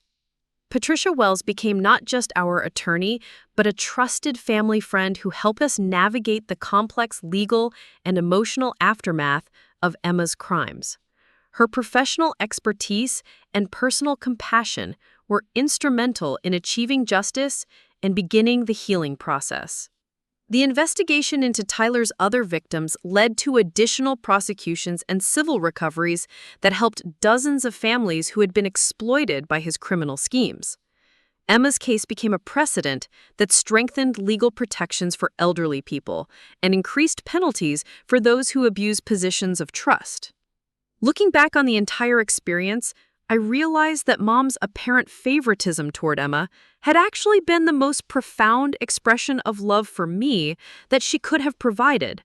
By shielding me from Emma's true nature and protecting me from involvement in her criminal activities, Mom had ensured that I would be able to live with integrity and build genuine relationships based on honesty and trust. The hidden envelope that revealed Emma's crimes also revealed the depth of a mother's love and wisdom. Mom had spent her final months not just battling Alzheimer's disease, but also protecting her family from a threat that lived within their own home. Her courage in documenting Emma's activities and her strategic planning to ensure justice would be served demonstrated the strength and intelligence that had made her successful in business and beloved in the community. Emma's letters from prison were filled with self-pity and blame for everyone except herself.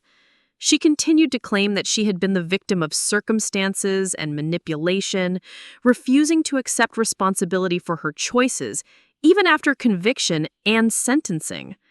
I stopped reading her letters after the first few, recognizing that she remained the same selfish and manipulative person she had always been. The experience taught me that family relationships based on genuine love and respect are precious and rare. The bonds between Michael and me were strengthened by our shared commitment to honesty and justice, while Emma's superficial charm and calculated manipulation had created only the illusion of family connection. 3 years after Emma's conviction, I was finally able to visit Mom's grave without feeling the weight of unanswered questions and unresolved family tensions.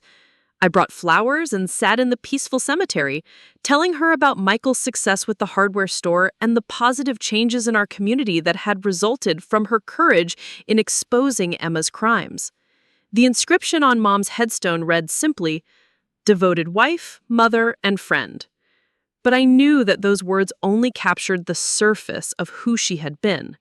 She had also been a protector, an investigator, and ultimately a source of justice who had ensured that truth would prevail even after her death. Her final gift to our family wasn't the inheritance or the business or the house. It was the truth, preserved in careful documentation and revealed at the moment when we needed it most.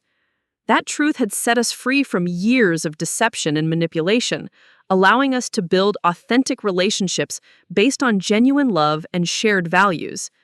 The story of Emma's crimes and conviction became a cautionary tale in Springfield, reminding people that family relationships could be sources of both great love and great harm.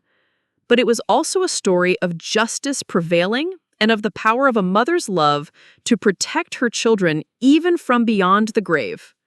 Michael and I learned to treasure the family we had rather than mourning the family we thought we had lost. Our relationship became deeper and more meaningful as we supported each other through the legal proceedings and the emotional healing that followed.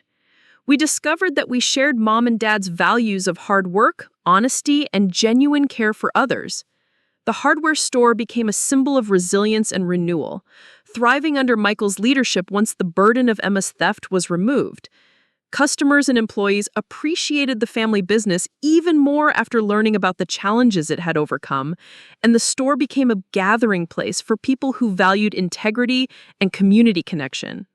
Looking forward, I felt grateful for the painful lessons that had taught me to value authentic relationships and to be wary of people who seemed too good to be true.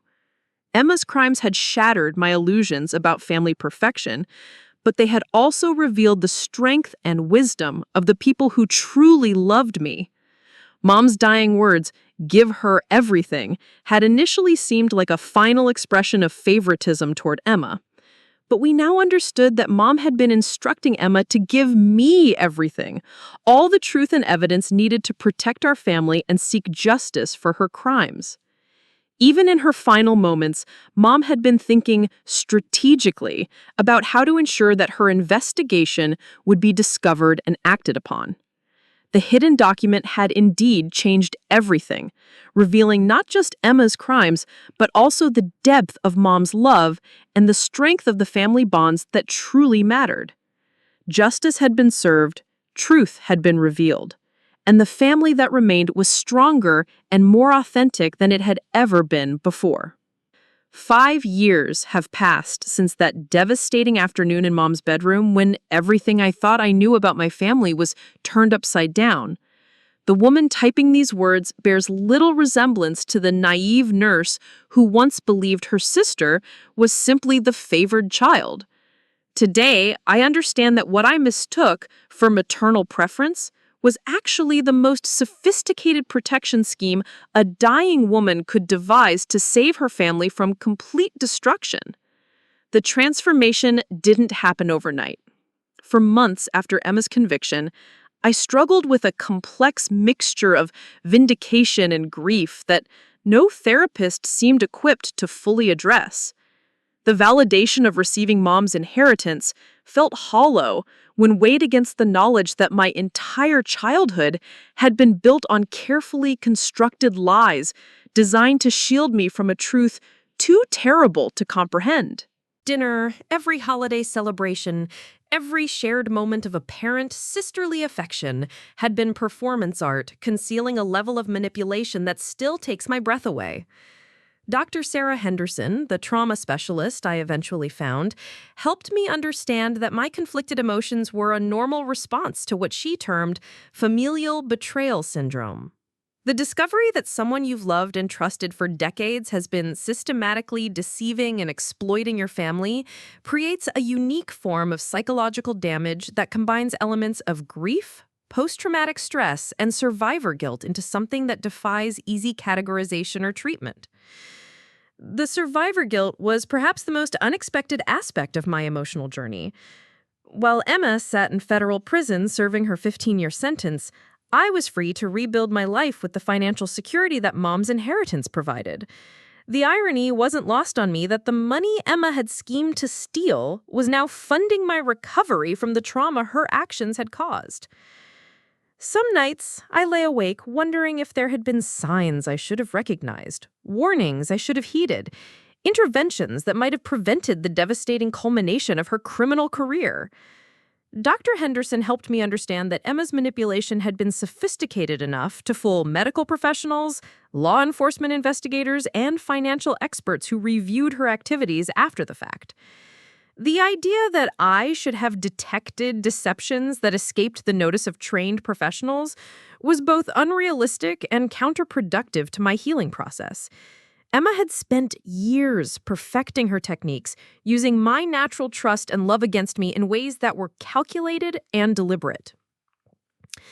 Michael's healing journey followed a different trajectory than mine, shaped by his role as the primary victim of Emma's financial crimes. The knowledge that someone he had trusted with access to the family business had been systematically stealing from the company he had devoted his life to maintaining created a crisis of confidence that took years to overcome. He questioned every decision he had made as a manager, every trust he had extended to employees, every assumption he had made about family loyalty and business ethics.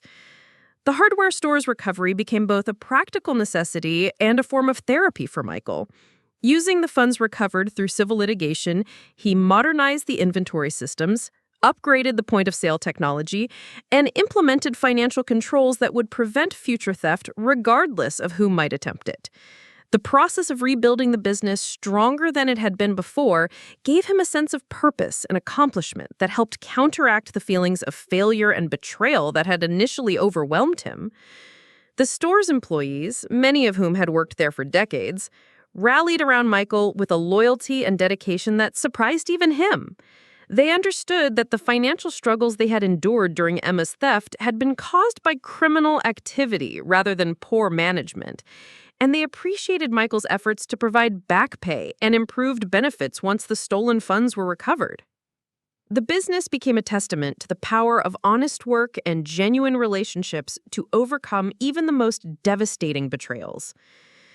Patricia Wells continued to serve as our family attorney, but her role evolved from legal advocate to trusted advisor and friend. Her experience with elder abuse cases had prepared her for the complex emotions and practical challenges that families face when discovering criminal activity within their own ranks. She helped us navigate not just the legal proceedings, but also the social and emotional aftermath of Emma's conviction. The Springfield community's reaction to Emma's crimes was complex and sometimes painful. Some people who had known our family for generations expressed disbelief that someone they had watched grow up could be capable of such calculated cruelty. Others admitted that they had always sensed something artificial about Emma's perfect image, but had never imagined the depth of deception it concealed. A few individuals, perhaps motivated by their own guilt or complicity, suggested that we should have been more forgiving of family mistakes and less willing to involve law enforcement in private matters. The most difficult conversations were with people who questioned whether pursuing criminal charges had been worth the destruction of family relationships and community harmony. These well-meaning but misguided individuals seem to believe that Emma's crime should have been handled privately through family discussions and financial restitution, rather than public prosecution and imprisonment. They failed to understand that elder abuse and systematic theft are not family disputes, but serious crimes that threaten the safety and security of entire communities. Dorothy Kane, the director of Sunset Manor, became an unexpected ally in our efforts to educate the community about elder abuse prevention. The protocols implemented at the facility in response to Mom's case became a model for other care facilities throughout the region. Dorothy frequently spoke at conferences and training sessions, using our family's experience to illustrate the sophisticated techniques that abusers use to exploit vulnerable elderly people. The training programs developed at Sunset Manor emphasized that family members are often the perpetrators of elder abuse, making detection and prevention particularly challenging for care facility staff. The signs of medication manipulation that Emma had used were subtle enough to escape notice, unless staff members were specifically trained to recognize themselves. The new protocols required multiple staff members to witness any medication changes and mandated immediate reporting of unexplained symptoms or behavioral changes. Linda Foster, the head nurse who had cared for Mom during her final months, struggled with guilt and anger about her failure to detect Emma's abuse. Despite our repeated assurances that Emma's deception had been sophisticated enough to fool medical professionals, Linda blamed herself for not protecting a patient who had been under her care. Her dedication to preventing similar abuse in the future became a driving force in the facility's transformation of its safety protocols. The federal investigation into Tyler Mitchell's criminal activities expanded far beyond our family's case, ultimately revealing a network of elder abuse that stretched across multiple states and involved dozens of victims. Tyler's position as an estate planning attorney had given him access to detailed financial information about wealthy elderly clients, information he had used to identify targets and recruit accomplices to exploit them. The FBI's investigation led to additional prosecutions and Civil recoveries that helped dozens of families recover stolen assets and achieve some measure of justice. Tyler's disbarment proceedings revealed the extent to which he had violated his professional obligations and abused his clients' trust. The Illinois State Bar Association's investigation found evidence of misconduct dating back to the early years of his career, suggesting that his criminal activities had been escalating for years before he targeted our family. His law license was permanently revoked, and the Bar Association implemented new oversight procedures designed to detect similar misconduct in the future. Emma's letters from federal prison arrived sporadically during the first 2 years of her incarceration, each one following a predictable pattern of self-pity, blame for others, and requests for financial assistance or family reconciliation. She consistently portrayed herself as the victim of circumstances beyond her control, expressing no genuine remorse for the harm she had caused or acknowledgement of her responsibility for her actions. I stopped reading her letters after realizing that they were simply another form of manipulation designed to elicit sympathy and support. The few family members who attempted to maintain contact with Emma reported that her prison behavior followed the same manipulative patterns that had characterized her pre-conviction life. She cultivated relationships with other inmates and staff members who might be useful to her, presented herself as wrongfully convicted, and constantly schemed to reduce her sentence or improve her conditions. The reports confirmed that her incarceration had not prompted any genuine self-reflection or behavioral change.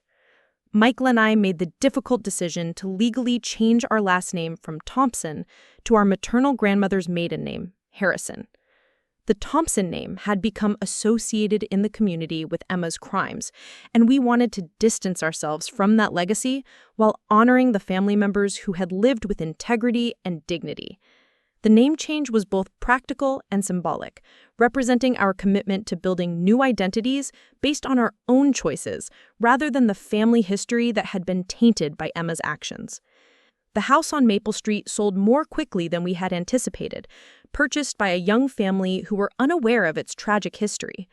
We chose not to disclose the details of what had occurred there, believing that the house itself was not responsible for the crimes that had been planned within its walls. The new owners were excited about the property's potential and planned renovations that would transform it into something entirely different from the place where we had grown up. Cleaning out the house before the sale was an emotionally exhausting process that took several months to complete. Every room contained memories that had been recontextualized by our knowledge of Emma's true nature. The kitchen, where we had shared family dinners, was also the place where Emma had researched medication combinations that would harm Mom.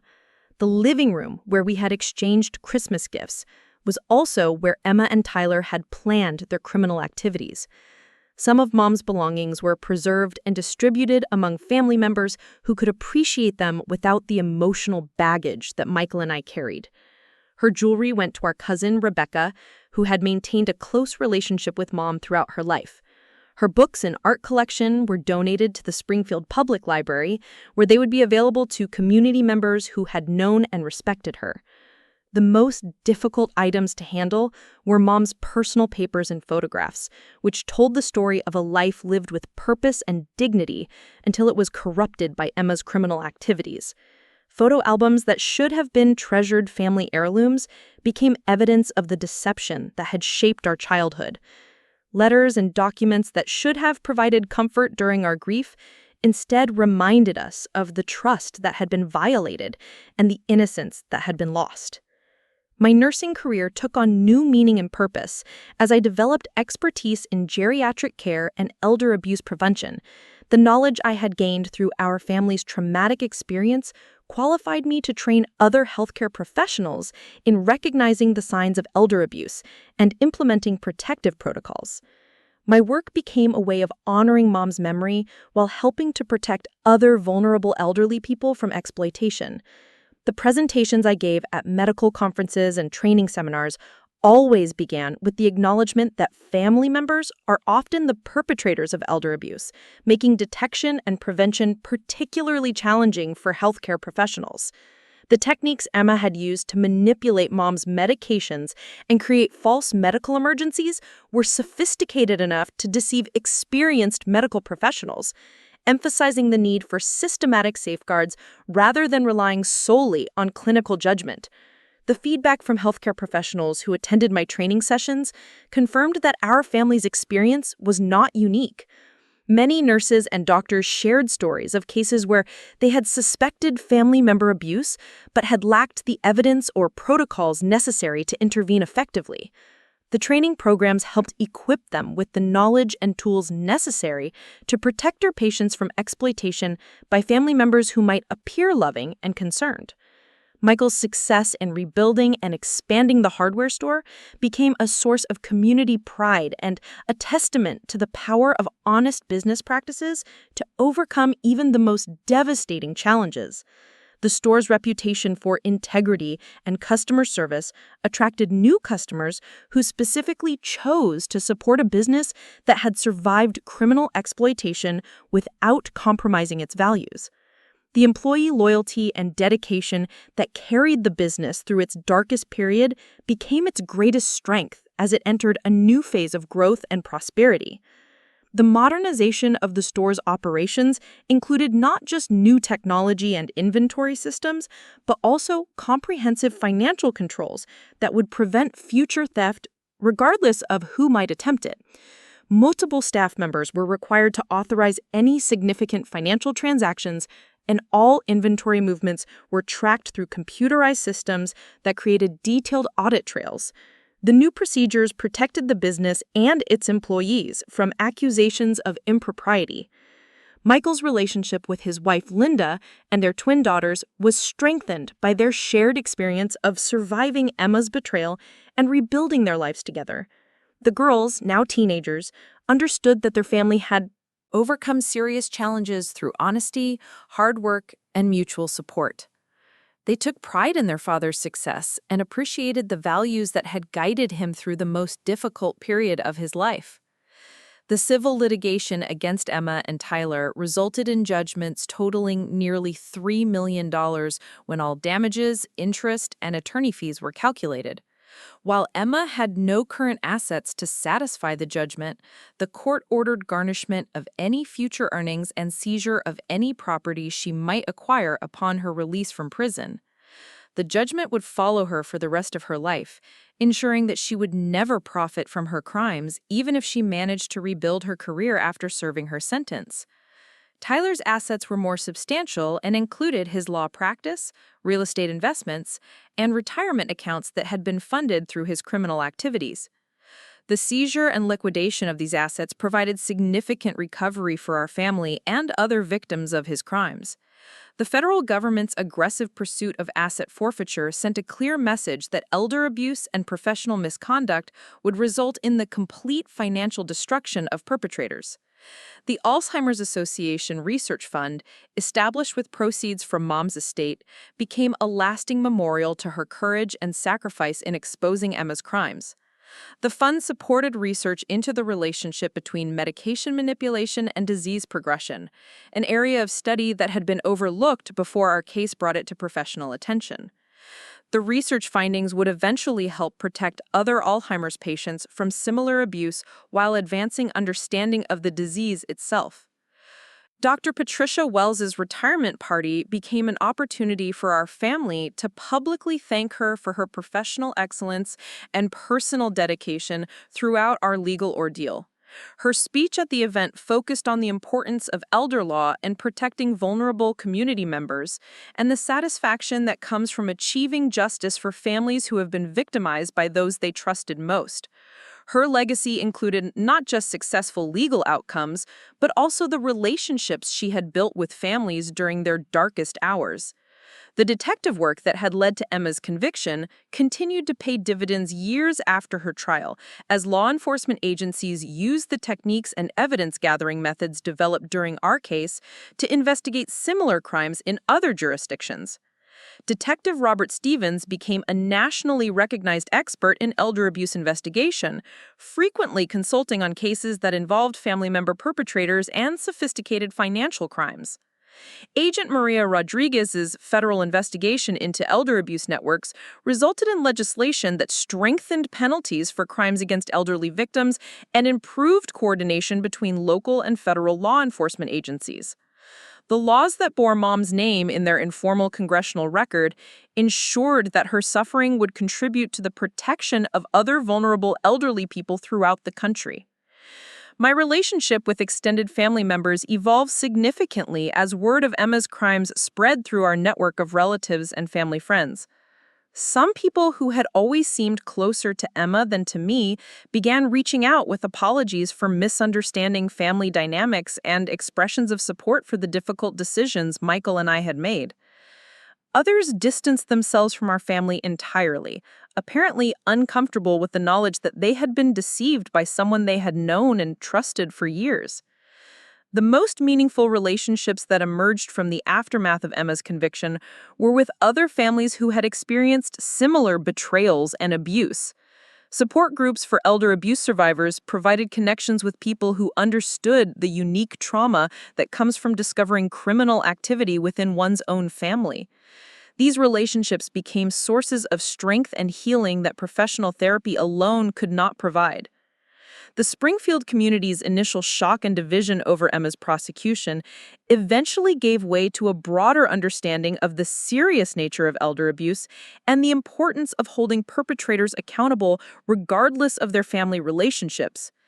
Educational programs sponsored by Sunset Manor and other community organizations helped residents recognize the warning signs of elder abuse and understand their obligations to report suspected crimes to appropriate authorities. Local media coverage of our case evolved from sensationalized reporting about family drama to thoughtful journalism that explored the societal issues raised by elder abuse and the challenges facing families who discover criminal activity among their members. The reporters who covered the story most professionally became advocates for elder abuse awareness and legislative reform, using their platforms to educate the public about prevention and intervention strategies. The annual memorial service we established in Mom's honor became a community event that brought together families who had been affected by elder abuse, healthcare professionals who worked with elderly patients, and law enforcement officers who investigated crimes against seniors. The service provided an opportunity to remember victims, celebrate survivors, and renew commitments to protecting vulnerable community members from exploitation and abuse. My personal healing journey included not just therapy and professional development, but also the gradual reconstruction of my ability to trust and form meaningful relationships. The knowledge that I had been deceived by someone I loved for over 30 years created deep-seated skepticism about other people's motives and authenticity. Learning to distinguish between healthy caution and paralyzing suspicion became an ongoing challenge that required constant attention and effort. The romantic relationship I eventually developed with Dr. James Peterson, a geriatrician who shared my commitment to elder care advocacy, was built on a foundation of complete honesty and transparency that would have been impossible before I learned the lessons Emma's betrayal had taught me. Our relationship began with detailed conversations about our family histories, personal values, and professional ethics that established trust through voluntary disclosure rather than blind faith. Michael's expansion of the hardware store to include a home healthcare equipment section was inspired by our family's experience with Mom's illness and the needs we had observed at Sunset Manor. The store became a resource for families caring for elderly relatives, providing not just equipment and supplies, but also information about available services and support. Programs. The expansion was both financially successful and personally meaningful for Michael, who found satisfaction in helping other families navigate the challenges of elder care. The training programs we developed for healthcare workers, law enforcement officers, and legal professionals became models that were adopted by organizations throughout the Midwest. The curriculum emphasized the sophisticated techniques that family member abusers use to exploit vulnerable elderly people and the importance of systematic safeguards rather than relying solely on professional judgment to detect abuse. Emma's early release application, submitted after serving 8 years of her 15-year sentence, was opposed by federal prosecutors, our family, and victim advocacy organizations that understood the broader implications of her case. The opposition emphasized that her crimes had been premeditated and sophisticated, that she had shown no genuine remorse or acceptance of responsibility, and that her release would send the wrong message to other potential elder abusers. The parole hearing provided an opportunity for Michael and me to make victim impact statements that detailed the ongoing effects of Emma's crimes on our family and community. Our statements emphasized that the harm she had caused extended far beyond financial losses to include the destruction of family relationships, the trauma of discovering systematic deception, and the violation of Mom's trust during her most vulnerable period. Emma's presentation to the parole board followed the same manipulative patterns that had characterized her behavior throughout her life. She portrayed herself as a changed person who had learned from her mistakes, expressed regret for the pain she had caused, and outlined plans for making amends upon her release.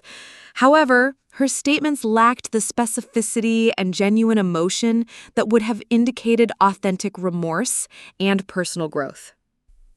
The parole board's decision to deny Emma's early release application was based on their assessment that she continued to minimize her responsibility for her crimes and showed no genuine understanding of the harm she had caused.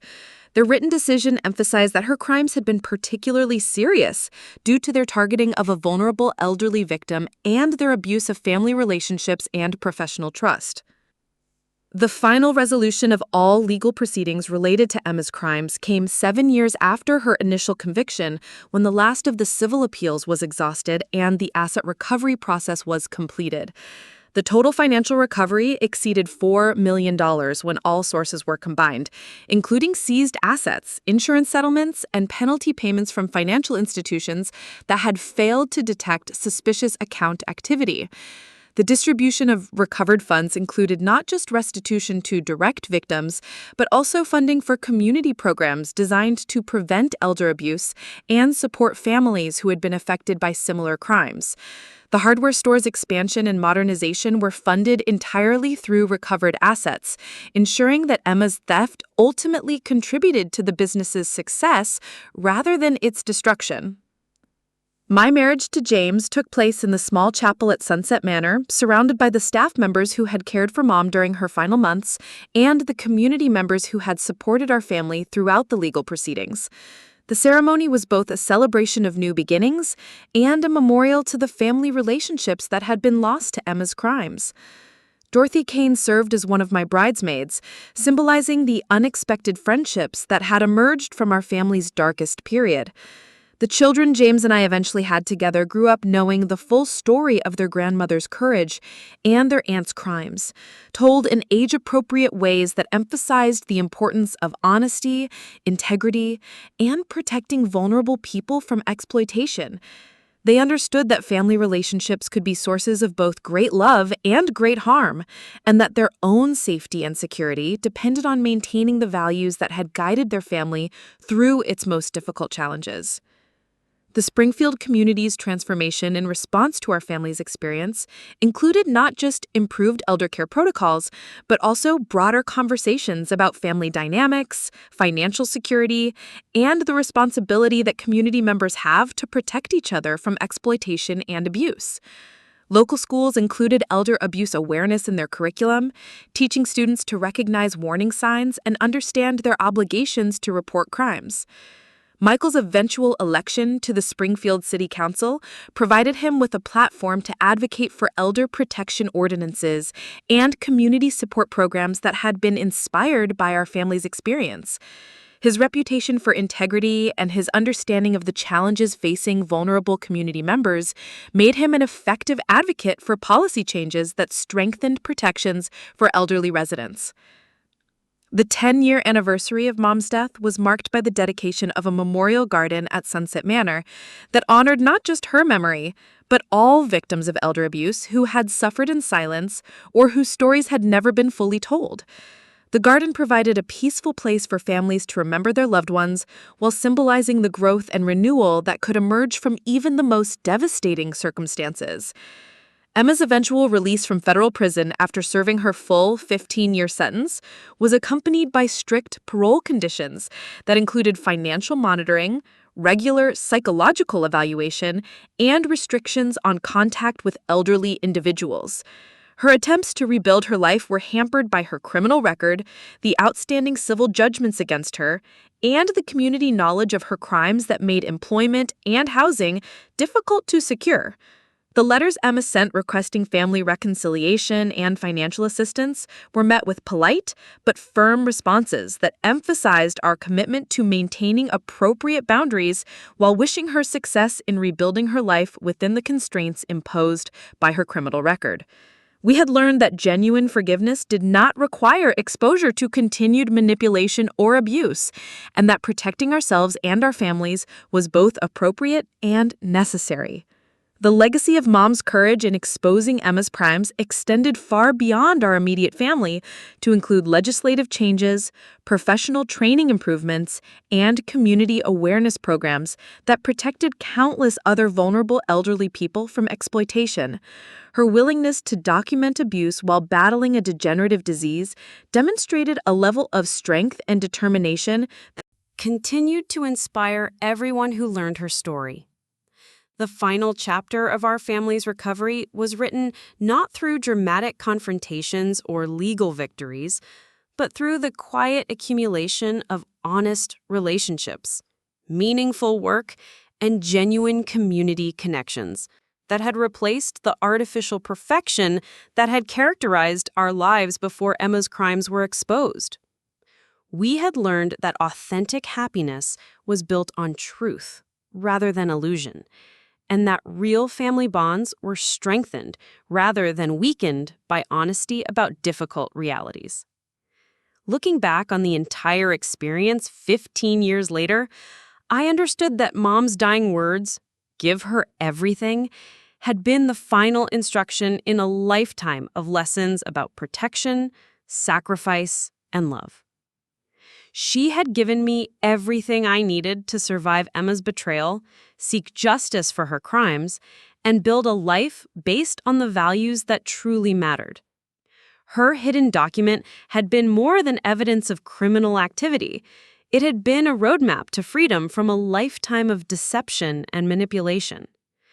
The woman who now speaks to community groups about elder abuse prevention bears little resemblance to the confused and heartbroken daughter who first opened that manila envelope in Mom's bedroom so many years ago. I had learned to value authentic relationships over artificial perfection, to trust my instincts while remaining open to genuine connection, and to find meaning and purpose in protecting others from the kind of exploitation that had torn my family apart. Emma's crimes had destroyed the family I thought I had, but they had also revealed the family I actually needed. People who valued honesty over appearance, substance over style, and genuine care over manipulative performance. The relationships that survived Emma's betrayal were stronger and more meaningful than anything I had experienced during the years when our family dynamics were shaped by her deception and Mom's protective strategies. The final lesson of our family's journey was that healing from profound betrayal was possible, but it required the courage to face painful truths, the wisdom to distinguish between forgiveness and enablement, and the commitment to build new relationships based on authentic values rather than nostalgic illusions. Mom's legacy lived on not in the money she had left us, but in the truth she had preserved and the strength she had demonstrated in protecting her family even from beyond the grave. Up next, you've got 2 more standout stories right on your screen. If this one hit the mark, you won't want to pass these up. Just click and check them out.